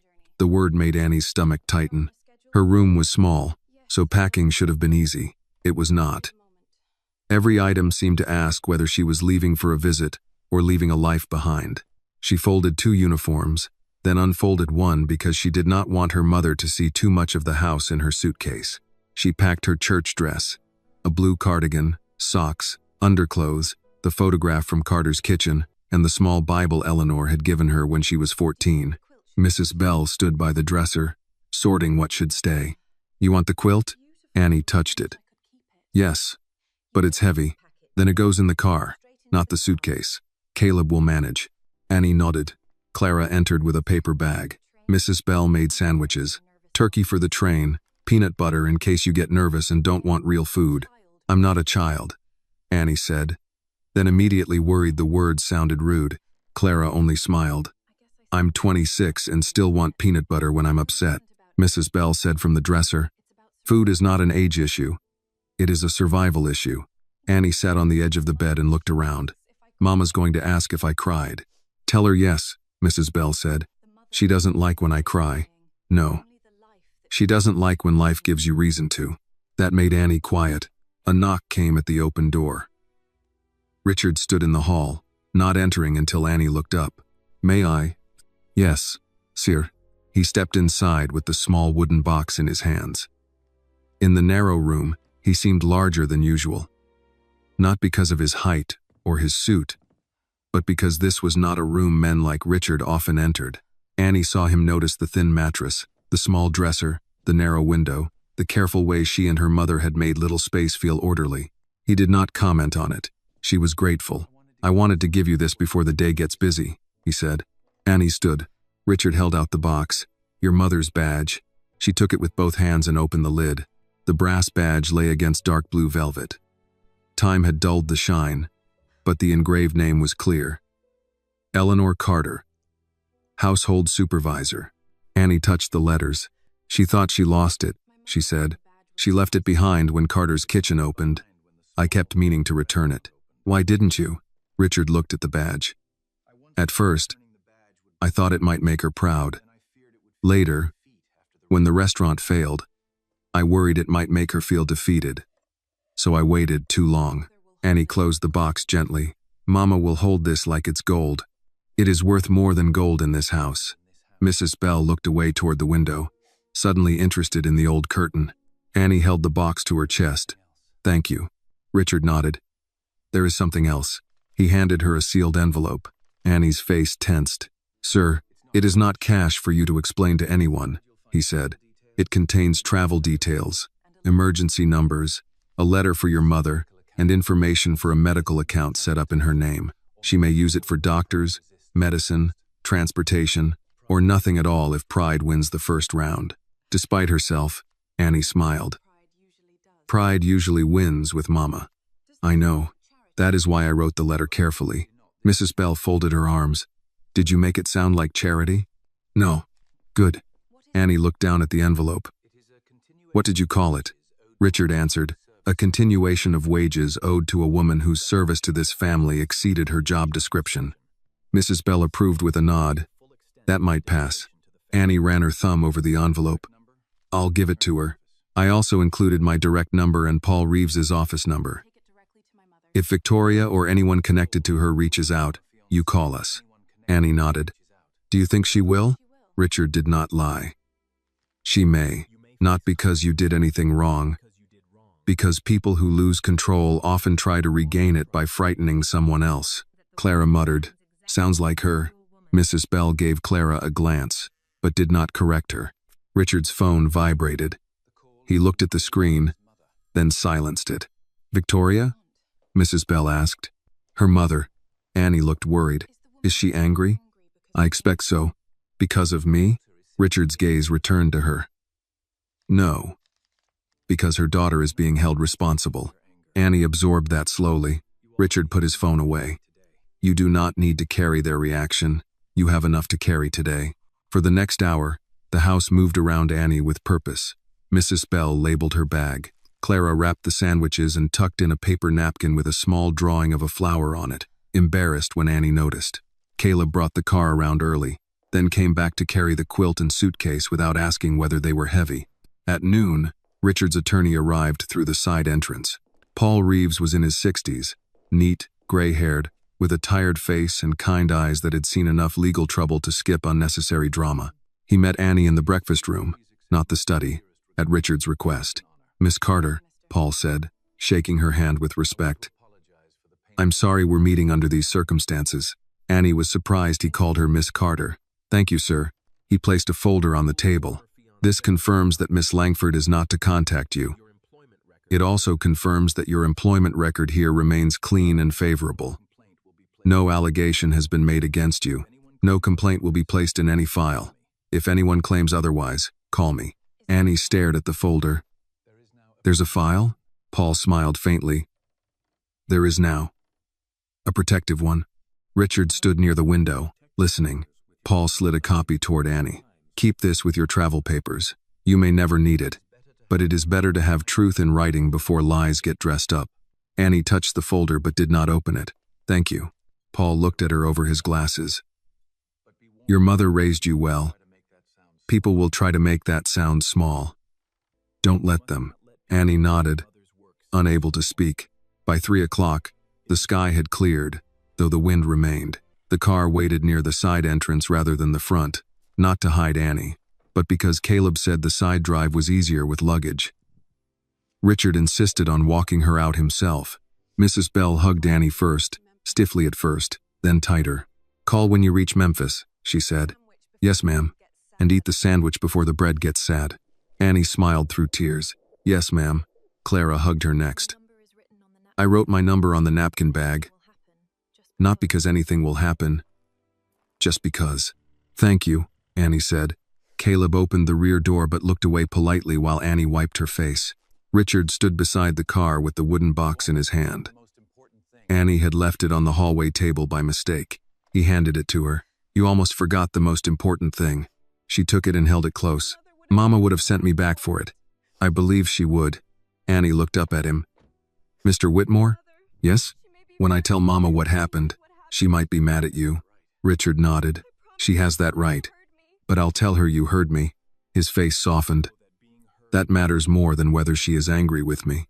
Annie got into the car, the quilt beside her, the envelope and folder on her lap, the badge box held in both hands. As Caleb closed the door, Richard stepped back. The car rolled down the side drive, past the kitchen garden, past the old storage barn Victoria had used as an insult, past the wet leaves gathered near the gate. Annie looked back once. The house stood large and quiet behind her. For the first time, it did not look like a place she had failed to belong. It looked like a place she had survived. Caleb drove without turning on the radio. Annie sat in the back seat with her mother's quilt folded beside her and the small wooden box resting on her lap. The estate gates opened ahead of them, iron bars sliding apart with a low mechanical sound. She had passed through those gates many times in delivery vans, grocery cars, and once in an ambulance when Mrs. Bell slipped on the back steps, but this was the first time she left with permission to rest. That felt strange. She looked out the window as the long drive gave way to the county road. The old storage barn sat to the right, half hidden behind maples. Its red paint had faded to brown in places, and the double doors were chained shut. Victoria's words tried to rise again, connecting Annie's face to that place, to dirt, to being put outside where people did not have to look. Annie tightened her hand around the badge box. Caleb saw her in the rearview mirror, but did not stare. "You all right back there, Miss Annie?" "I'm okay." "That means no." She gave a small breath that almost became a laugh. "I don't know what I am." "That's fair." The car turned onto a wider road lined with houses set back behind lawns already scattered with leaves. A man in a plaid jacket was raking near a mailbox. A woman in jogging clothes waved to a neighbor. Ordinary life was moving as if Annie's world had not shifted during the night. "Mr. Caleb?" "Yes, ma'am." "Did you really mean it? What you said last night? That I'd come get you if anybody bothered you?" "Yes." He nodded. "I don't say things like that for decoration." Annie looked down at the box. Mama used to make you coffee? Every winter morning I had the early airport run. She'd leave a thermos by the side door and pretend it was extra, wajah it never was. His mouth moved in a quiet smile. One time I tried to pay her for it. She told me if I insulted her again, she'd put salt in the next batch. Annie smiled. She would. She looked after people, Caleb said. Most folks thought that was just her job. It wasn't. It was her way. Annie turned the wooden box in her hands. I think she got tired. Looking after people can do that. Especially when not enough people look back. Well, the word stayed with her. At the station, Caleb parked close to the entrance and told Annie to stay put while he handled the suitcase. She tried to open her door anyway, but he gave her one look through the window, and she sat back. Mrs. Bell said you'd try that, he said when he opened the door. I can carry my own bag. I know, today you don't have to. Inside the station, the afternoon crowd moved in loose lines beneath the high ceiling. A father held a sleeping toddler against his shoulder. An older couple argued gently over whether they had packed the tickets. A young man in a college sweatshirt dragged 2 suitcases and talked too loudly into his phone. The smell of coffee, raincoats, and warm pretzels filled the air. Annie stayed close to Caleb without meaning to. At the counter, he handed over the travel envelope Richard had prepared. The woman behind the glass checked the reservation and printed the ticket. Roommate to Jackson Connection, she said. Boarding starts in 20 minutes. Annie's fingers tightened around the strap of her bag. 20 minutes? That's enough time, Caleb said. Not enough time to worry professionally, but enough time. They found a bench near the platform entrance. Caleb placed her suitcase beside his foot and handed her the paper bag from Mrs. Bell.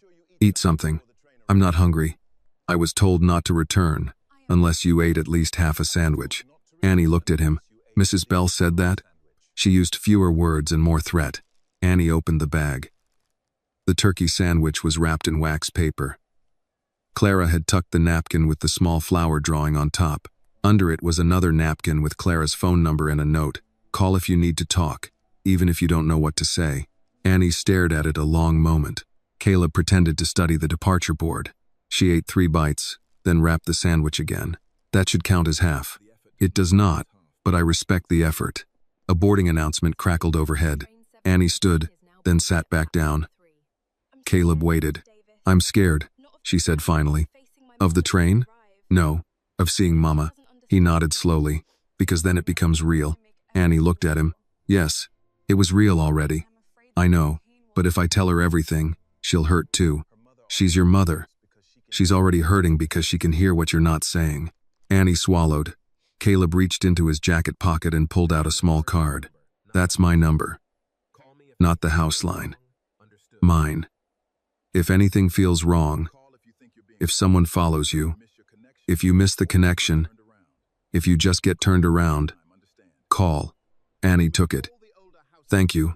And call Mrs. Bell when you board. If you don't, she'll call me. Then she'll call the station.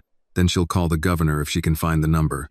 That made Annie laugh, and the laugh loosened something in her chest. When the train began boarding, Caleb carried her suitcase to the attendant, confirmed her roomette, then stepped back. He did not hug her. He seemed to understand she had already been held by too much emotion. Instead, he took off his cap.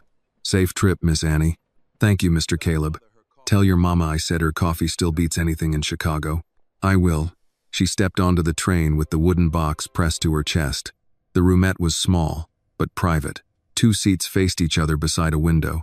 A folded bed waited above. Annie set her suitcase in the corner, placed the quilt beside her, and sat down just as the train gave a soft jolt. Through the window, she saw Caleb still on the platform. He raised one hand. She raised hers back.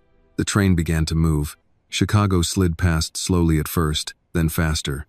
Brick buildings, wet streets, warehouses, backyards, flashes of traffic under gray sky. Annie watched until the station was gone. Only then did she take out her phone and call Mrs. Bell. Well, Mrs. Bell answered. Are you aboard? Yes, ma'am. Did Caleb get you settled? Yes, ma'am. Did you eat? Annie looked at the sandwich. Some. I will accept some because I am practicing mercy today. Annie smiled. Thank you. Call when you reach Memphis. I will. There was a pause. Then Mrs. Bell's voice softened. "Annie, don't spend the whole ride hearing that woman's voice in your head. Put your mother's voice louder." Annie looked at the badge box. "I'll try. That is enough for today."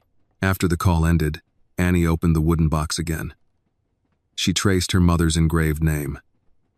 Eleanor Carter. Household supervisor. She imagined Eleanor younger, standing straighter, wearing the badge on her uniform after the theft. Maybe pretending not to be proud while feeling proud anyway. The train moved south through the afternoon. At Whitmore Estate, Richard watched from his study window long after Caleb's car returned without Annie. The house was quieter now. Not peaceful yet.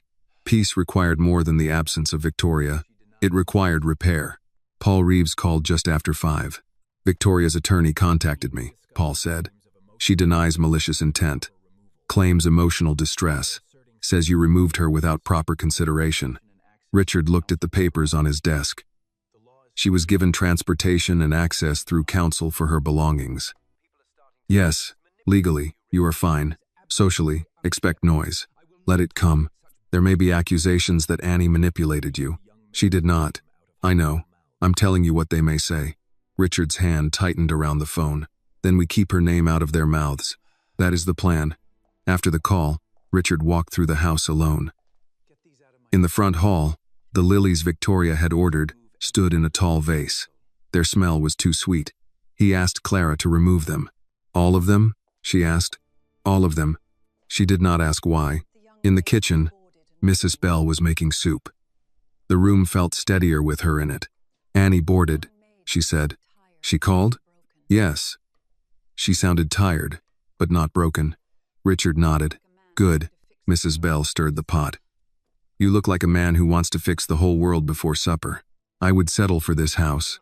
Then start small. Eat soup. I'm not hungry." Neither was Annie. I bullied her too. Richard sat at the kitchen table. Mrs. Bell placed a bowl before him. For years, he had eaten in dining rooms large enough to make loneliness echo. Tonight he ate soup in the kitchen where the truth had been spoken. It tasted of chicken, carrots, pepper, and something like humility. Mrs. Bell sat across from him with her own cup of tea. "You know," she said, "Eleanor used to say this house had good bones but too many locked doors." Richard looked up. "She said that?" "Once, after your divorce. She didn't mean the doors with keys." He looked toward the hallway. "I suppose she was right. She often was." That night, on the train, Annie unfolded her mother's quilt over her lap and watched the dark fields pass beyond the glass. Her reflection looked back at her from the window. For once, she did not look away quickly. She saw swollen eyes, tired cheeks, a face that had cried and still remained her own. She touched the glass lightly. "No," she whispered again, firmer than in the morning. Then she leaned back as the train carried her toward Mississippi, toward her mother, toward the porch where the truth would have to be spoken, and where love, even wounded love, would be waiting. The train reached Memphis before dawn. Annie woke to the sound of brakes and a voice over the speaker, low and rough with mourning. For a moment she did not know where she was. The roomette was dim, her mother's quilt had slipped from her shoulder, and the small wooden box rested beside her on the seat, as if it had kept watch through the night. She sat up and looked out the window. The platform lights glowed against the dark. A man in a work jacket pulled a rolling bag behind him. A woman with gray hair held a paper cup of coffee in both hands. Somewhere down the platform, a child laughed, and the sound made Annie think of church basements back home. Folding chairs, pound cake, and women calling everybody baby. Her phone buzzed before she could reach for it. "Mrs. Bell," Annie answered quickly. "I'm in Memphis." "Good," Mrs. Bell said. "You sleep any?" "A little." "Eat?" Annie looked at the paper bag on the small table. "Some." That word again. "I ate the peanut butter." Mrs. Bell sounded satisfied. "Clara will be pleased." She said turkey was too serious for a wounded heart. Annie smiled, still half asleep. "Tell her thank you." "I will." "Your connection leaves in 40 minutes. Stay near the attendant. Keep your bag close. And don't let anybody rush you. You hear me?" "Yes, ma'am." "And Annie?" "Yes?" "When you see your mama, let her hold you before you start explaining." Annie's throat tightened. "I will." She ended the call and sat still. Let her hold you. That sounded easy. But Annie knew the moment Eleanor's arms came around her, all the careful words she had practiced on the train would scatter. The connection south felt shorter and longer at the same time. Outside the window, morning spread over fields, gas stations, church signs, low houses, and roads that seemed to remember every car that had ever passed. The farther they went, the more Annie's chest tightened. Chicago had felt like something she was leaving. Mississippi felt like something she had to face. By the time the train slowed near Jackson, she had opened and closed the badge box so many times that the hinge made a tiny complaint. She stepped onto the platform with the quilt over one arm, the suitcase beside her, the envelope from Richard in her purse, and the wooden box pressed against her ribs. Eleanor Carter was waiting near a bench under the station awning. She looked smaller than Annie remembered. That was the first thing Annie noticed, and it frightened her. Her mother wore a brown cardigan over a blue dress, her hair wrapped in a scarf, one hand resting on the handle of a cane she had refused to mention on the phone. Her younger sister, Aunt Lottie, stood beside her with a tote bag and the hard look of a woman ready to fight anyone who had made her family cry. Eleanor saw Annie and tried to stand straighter. Annie stopped walking. For 1 second, they only looked at each other. Then Eleanor opened one arm. Annie crossed the platform so fast the suitcase tipped behind her. Aunt Lottie caught it before it fell, muttering, "Lord, help this child," but Annie barely heard. She reached her mother and bent into her arms. Eleanor held her with surprising strength. One hand pressed against the back of Annie's head, the other against her shoulder. Annie tried to say something, tried to begin with the careful version, but Mrs. Bell had been right. The words left her. She gripped her mother's cardigan and cried into it like she had been waiting since the balcony to become someone's daughter again. Eleanor did not hush her. She only held on and said, "I got you. I got you, baby." Aunt Lottie stood guard beside them, eyes wet and mouth firm. Let it out. Then we'll decide who needs praying for and who needs a talking to." That made Annie laugh through her tears, which made her cry harder. When they finally moved to the car, Aunt Lottie drove because Eleanor was not supposed to. She said this loudly enough for Eleanor to hear and pretend not to. Annie sat in the back with her mother, their hands clasped between them. Eleanor's palm felt thinner, but warm. "Look at me," Eleanor said. Annie turned. Eleanor studied her face the way only a mother could, seeing the swelling around her eyes, the tiredness, the place where shame had tried to settle. "She lied," Eleanor said. Annie's mouth trembled. "She lied before she ever opened her mouth." "You hear me?" "Yes, ma'am." "No, I want you to hear me with your bones. That woman looked at you and saw what was wrong in herself. Then she tried to put it on you." Annie nodded, tears slipping down again. Aunt Lottie glanced in the mirror. "I never liked women who smile with only their teeth." Eleanor gave her sister a tired look. "Lottie." "What?" "I'm driving. That means I get 1 comment per mile." Annie almost smiled. The drive to Aunt Lottie's house took less than an hour. The house sat off a 2-lane road, white paint weathered at the edges, with a porch that wrapped around one side and 2 old oak trees standing in the yard. A row of jars sat on the kitchen windowsill catching the morning light. Somewhere nearby, a dog barked once, then gave up. Eleanor moved slowly up the porch steps. Annie noticed and tried not to show that she noticed. Inside, the house smelled of coffee, menthol rub, clean laundry, and something simmering low on the stove. A quilt was folded over the couch. A Bible sat open on the side table. Beside it was a small orange bottle of pills. Home, Annie thought, though it was not the house she had grown up in. Aunt Lottie took the suitcase down the hall. "You two sit. I'll heat the biscuits." Eleanor lowered herself into the porch chair by the window and patted the seat beside her. "Come here." Annie sat. For a while, they listened to Aunt Lottie moving in the kitchen. Then Eleanor said, "Tell me all of it, slow." So Annie did.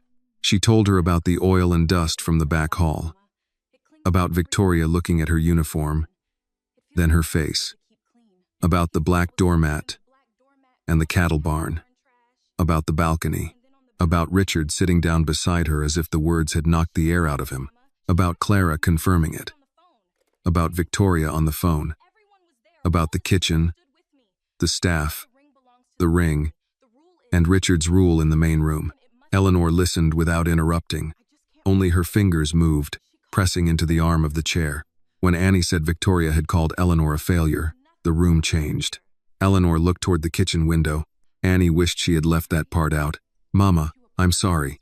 Eleanor shook her head. "Don't apologize for repeating poison someone else poured. But it hurt you. It touched an old bruise." "That's different." Aunt Lottie came in with coffee and biscuits. "That woman called you a failure?" Eleanor gave her a warning look. Aunt Lottie ignored it. "No. I'm asking because I want the Lord to hear me ask before I say what I'm thinking." "Lottie," Eleanor said again, but this time Annie heard tired amusement under it. Annie reached into her bag. "Mr. Whitmore sent something." Eleanor's face became guarded at once. "Money? Some papers? A letter?" But first, Annie took out the wooden box. Eleanor stared at it. Her hand went to her chest before Annie opened the lid. The brass badge lay inside, her name still clear. Eleanor did not speak. Aunt Lottie leaned over. "Well, I'll be." Annie placed the box in her mother's lap. "He said your name was never small in that house." Eleanor touched the badge with one finger.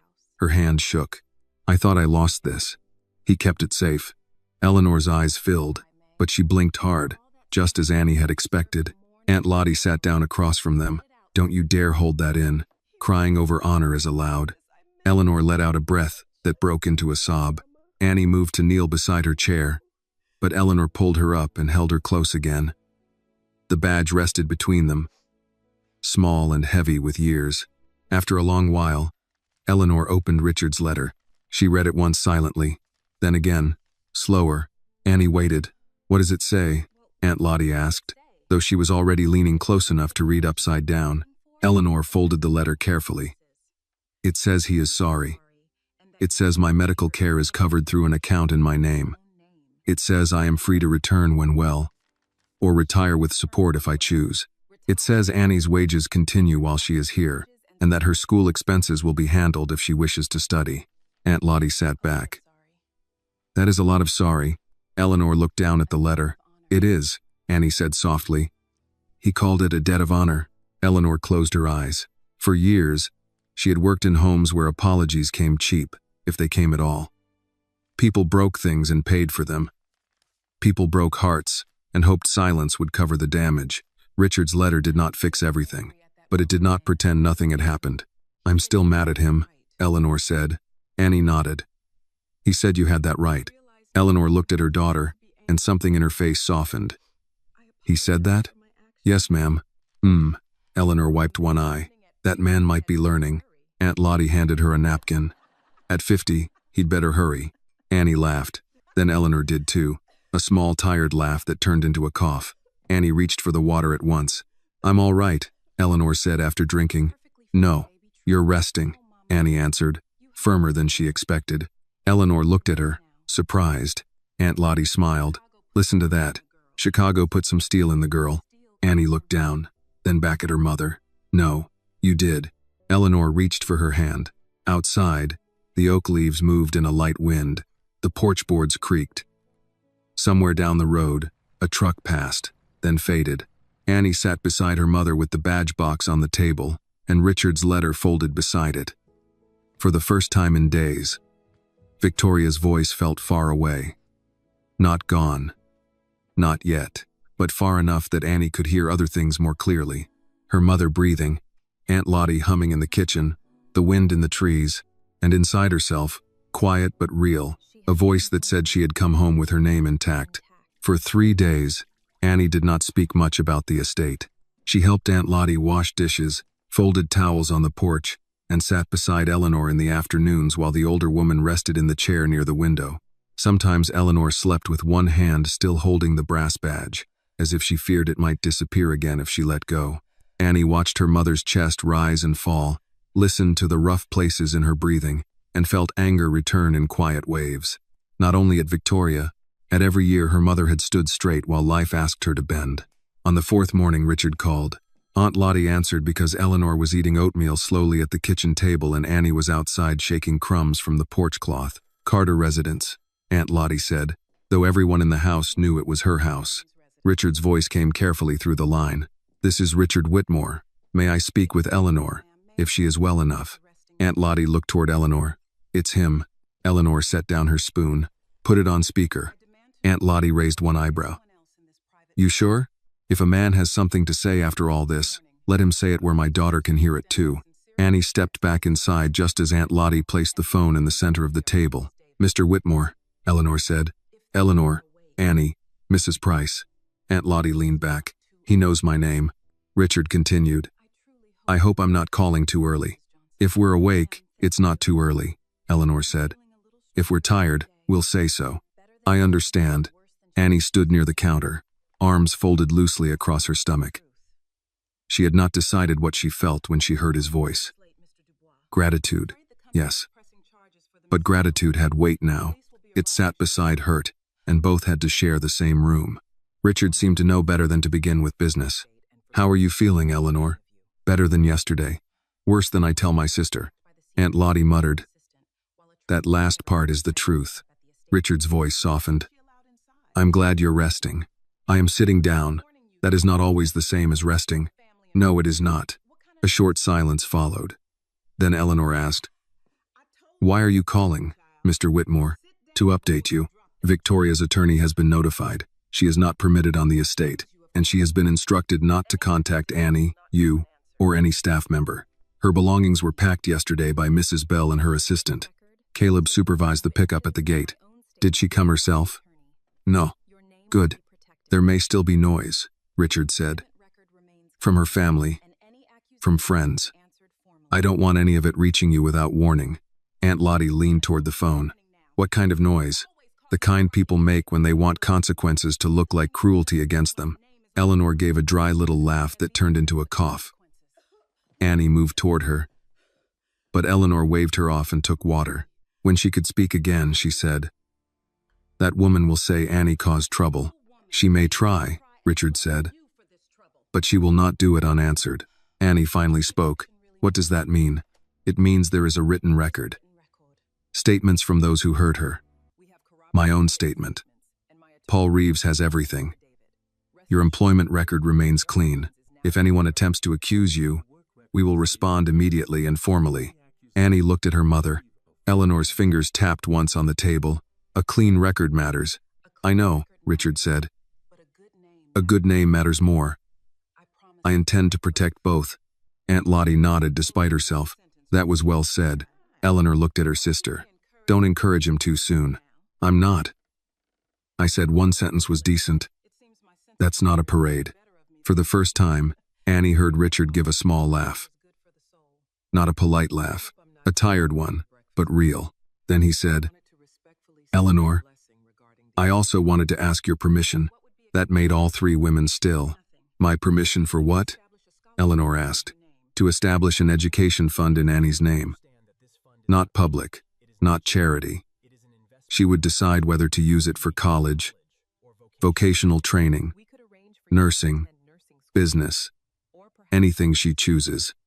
I know she came home to care for you, but I don't want what happened in my house to narrow her future." Annie's throat tightened. "Mr. Whitmore, this is for you to consider," he said, not pushing. "Not decide this second." Eleanor looked at Annie carefully. "Do you want school?" Annie's first instinct was to say she did not know, because wanting things cost too much. But the train ride had done something to her. It had given her hours of fields passing in the dark, hours to remember the girl she had been before she measured every hope against wages and rent. "I think so," she said. "What would you study?" Aunt Lottie asked. Annie looked down at the table. "Maybe nursing, or food service management. Mama always said Carter's kitchen failed because the food was ready but the paperwork wasn't." Eleanor's eyes filled. Annie continued, quieter. "Maybe one day we could try again. Not right away. Not the same way. But better." Aunt Lottie looked toward the stove as if she needed to check something, though nothing was cooking there. Eleanor reached for Annie's hand. A dream can come back wearing work clothes. Richard was quiet on the phone. When he spoke, his voice had changed. "Then the fund will wait until you decide how you want to use it." Eleanor looked at the phone. "And what do you want in return?" "Nothing." "That is rarely true." Richard did not rush to answer. "Then I will say this carefully. I want the chance to do right where I failed. I want Annie's future not to be reduced by the ugliness she endured under my roof. I want your years of loyalty to be honored while you are alive to see it, not praised after you are too tired to care. The kitchen went quiet. Eleanor's eyes lowered to the brass badge on the table. She touched her engraved name with her thumb. You should have seen sooner, she said. Yes. You should have known a woman doesn't turn mean overnight. Yes. You should have asked more questions when Annie got quiet. Richard's answer came without defense. Yes. Eleanor looked at Annie. Annie gave the smallest nod. Not forgiveness, not instruction, just permission for the conversation to keep breathing. Then we will consider the fund, Eleanor said. We will not call it charity. No. And Annie decides. Yes. And if she says no, you respect that. I do. Aunt Lottie leaned back. Put that in writing too. I will, Richard said. After the call ended, the house stayed quiet for a long minute. Aunt Lottie broke it first. Well, that was not the worst rich man phone call I've ever heard. Eleanor looked at her. How many rich man phone calls have you taken? Enough church building committees have wealthy donors for me to know tone when I hear it. Annie sat down beside her mother. Do you think it's wrong to accept? Eleanor took her time. I think accepting help from a clean hand is different from begging at a closed door. How do we know his hand is clean? We don't. Not all the way. Eleanor looked out the window at the oak trees, but we know he opened it when it mattered, and we know he admitted where he failed. That counts for something. Annie nodded. Aunt Lottie stood and picked up the empty bowls. It also counts that if you study food service management, Carter's Kitchen might rise again, and I personally would like to stop eating biscuits from gas stations when I'm in town. Eleanor gave her a look. My business failed, and you still use it to insult gas stations. I insult everything equally. It's part of my ministry. Annie laughed. This time the laughter did not break into tears. That afternoon, Eleanor asked Annie to walk with her to the porch. It took longer than Annie expected. Her mother moved slowly, one hand on the cane, the other on Annie's arm. The sight hurt, but Eleanor's grip was still firm. They sat side by side beneath the oaks. Sunlight shifted through the leaves, laying broken gold across the porch boards. Across the road, Mrs. Delaney from the next house raised a hand from her mailbox. Eleanor lifted hers back. People will ask why you're home, Eleanor said. I know. What will you say? Annie watched a leaf turn over in the wind. That you needed me. That's true, but not all. I don't want everyone knowing. They don't need to know all. But you don't have to hide like you did wrong. Annie leaned back in the chair. What would you say? Eleanor thought for a moment. I'd say my daughter came home because family comes before pride, and because a house that cannot honor her does not get to keep her. Annie looked at her mother. Eleanor smiled faintly. Too much? No, Annie said. Just enough. Later, while Eleanor napped, Annie took out Clara's napkin and called the number. Clara answered on the second ring. You made it, Clara said. I made it. How's your mama? Stubborn. Good. That means alive. Annie sat on the porch steps. How's the house? Clara was quiet for a second. Different. Mrs. Bell made us clean out the flower arrangements Victoria ordered. Mr. Whitmore ate in the kitchen last night. Caleb says the gate has new instructions. Everyone is walking around like they're afraid to be too loud, but not in a bad way. What does that mean? It feels like after a storm when you're checking what's still standing. Annie understood that. Clara lowered her voice. Victoria's assistant came. She didn't look at any of us. Mrs. Bell made her sign a list for every box. Of course she did. She also kept the silver count sheet on the table the whole time. Annie smiled. Mrs. Bell doesn't miss much. No, Annie? Yes? I'm glad you told him. Annie looked toward the road. I almost didn't. I know. After they hung up, Annie stayed on the porch until the sun moved lower. She thought about school, about Carter's kitchen, about her mother's badge, about Richard's voice saying her future should not be narrowed by what happened in his house. That night, Eleanor sat at the kitchen table with the letter, the medical papers, and a blank notebook Aunt Lottie found in a drawer. What's that for? Annie asked. Eleanor opened to the first page. If we're considering help, we write down every question. No confusion, no shame, no letting pride make decisions in the dark. Annie sat beside her. At the top of the page, Eleanor wrote, "What do we need to heal?" Below it, after a long pause, Annie wrote, "What do I need to become?" Eleanor read the sentence and placed her hand over Annie's. Outside, the old house settled for the night. In Chicago, the Whitmore estate was doing the same, with fewer flowers, stricter gates, and one empty room where Victoria's things had been.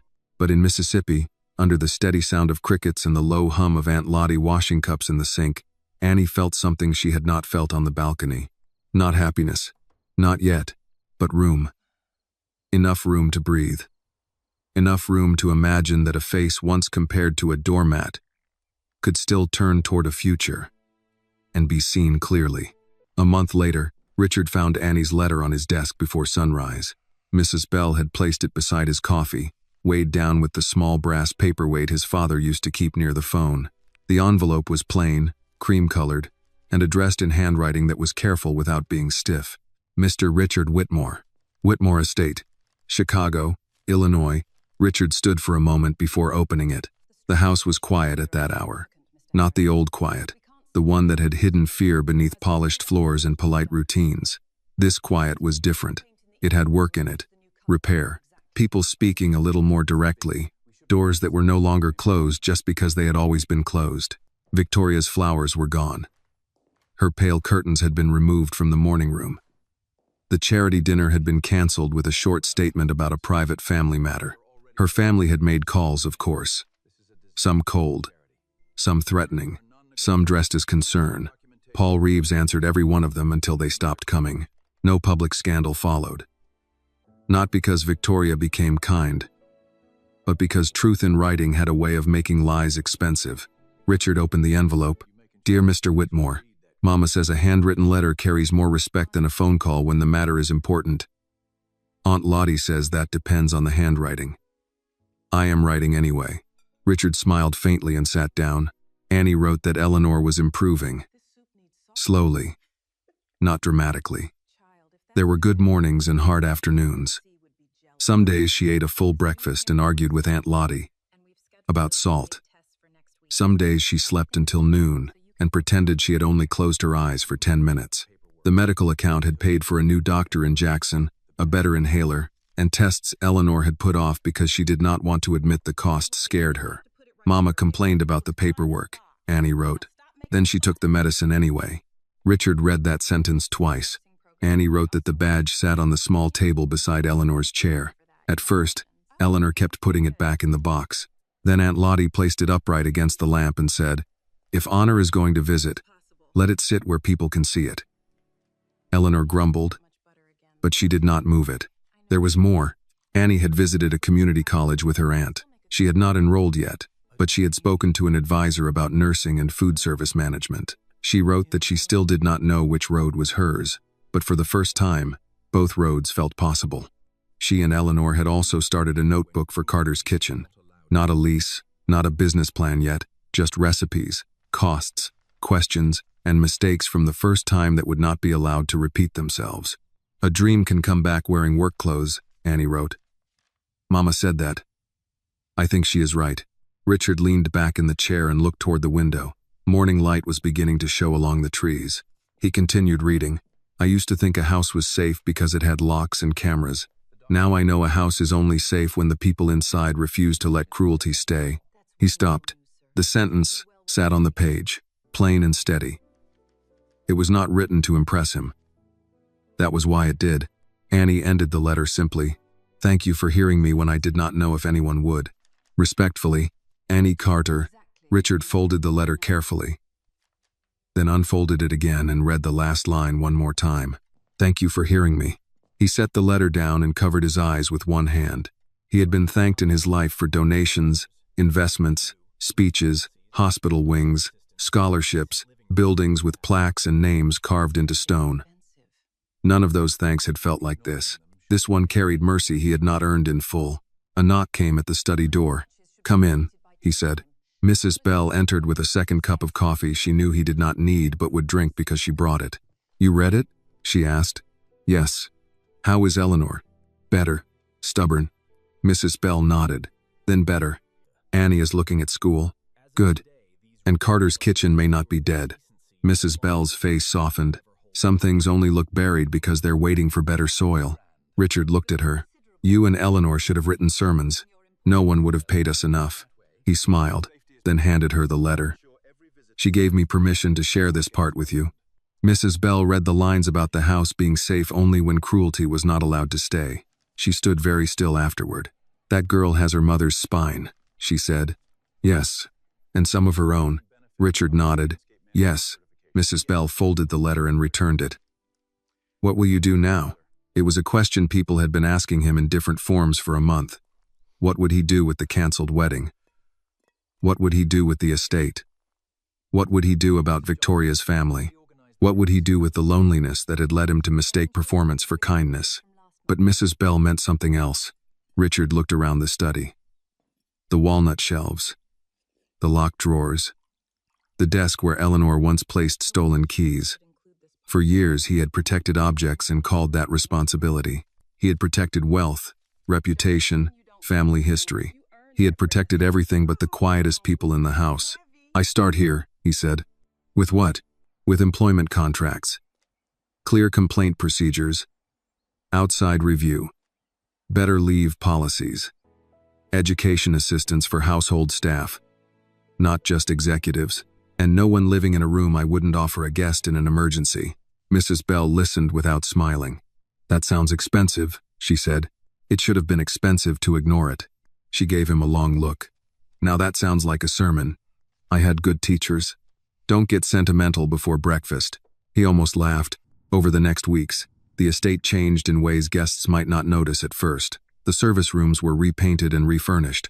The narrow room where Annie had slept was kept empty until Eleanor could decide what to do with the things left there. The staff received written policies, not because paper created decency, but because decency without structure often depended on the mood of whoever held power. Mrs. Bell became household director, a title she claimed was too grand until Richard told her it came with a raise. Then she said titles were a burden she would bear for the good of the house. Caleb added new gate procedures and made everyone learn them, including Richard. Clara enrolled in evening classes with help from the new education benefit. Mr. Henson, the gardener, asked whether the benefit applied to certification in landscape management. Richard said yes. Mr. Henson cried behind the greenhouse and denied it later. The house did not become perfect. No house does. People still misplaced keys. Coffee still went cold. Old habits still rose and had to be corrected. But the silence changed. When something was wrong, it had somewhere to go.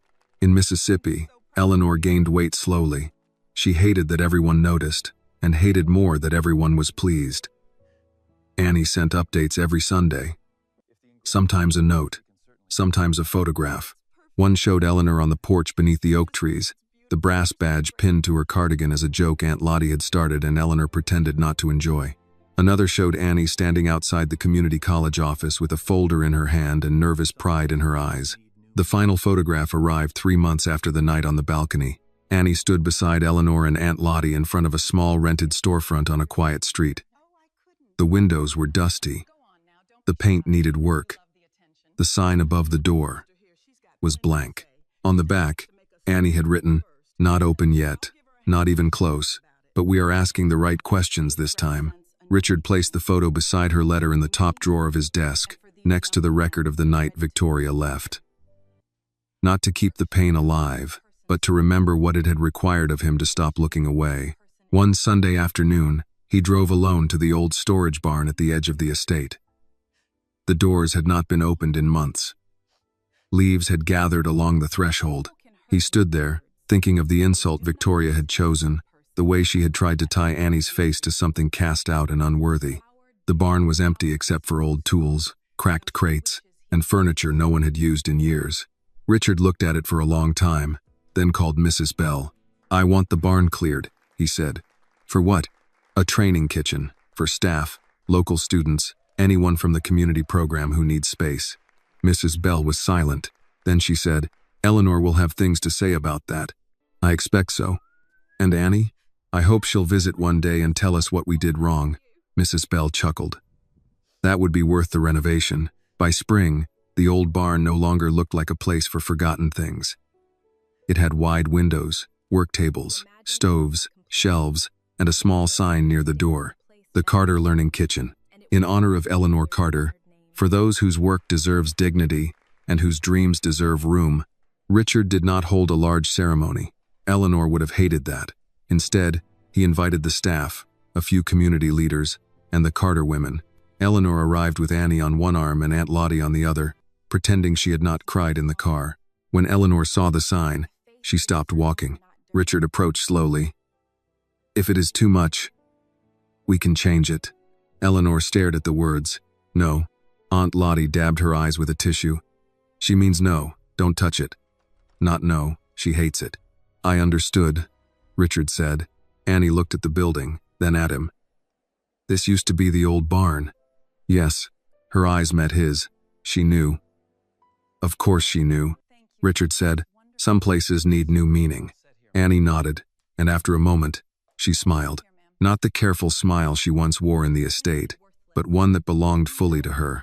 Later, when people gathered inside, Mrs. Bell asked Eleanor to say a few words. Eleanor refused. Aunt Lottie said, "She has words. She's just making them suffer first." At last, Eleanor stepped forward. She looked at the tables, the young faces from the community program, the staff standing with shoulders a little straighter, and Richard waiting near the back. "I don't have a speech," she said. "I only know this. Work should not make a person small, service should not make a person invisible, and no one's child should have to ask if their face is something dirty."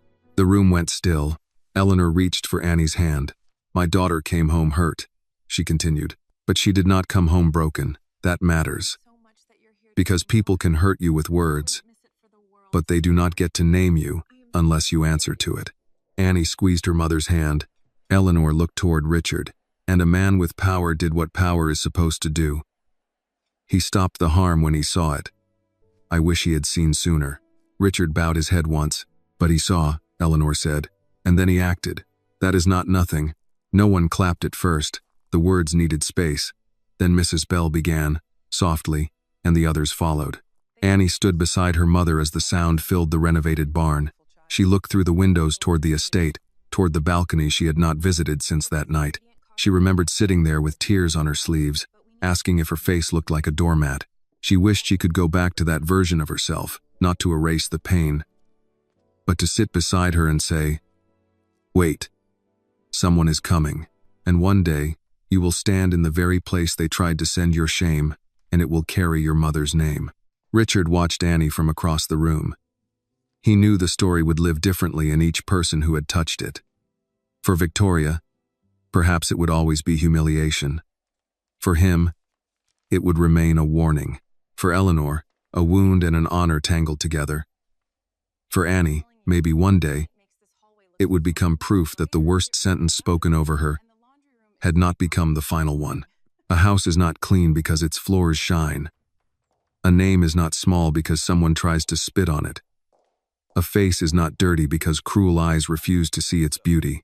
Annie Carter had never been dirty. The only thing dirty in that house was the heart that tried to make her believe she was.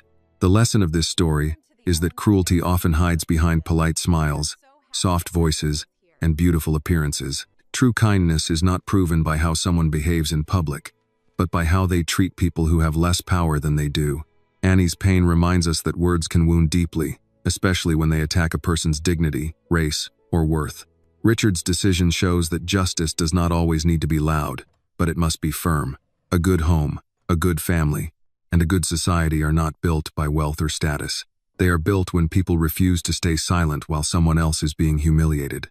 This video is a work of fiction created with the assistance of artificial intelligence. All characters, events, and situations are not real and do not represent any actual people or true stories. The content is intended for storytelling and emotional illustration only.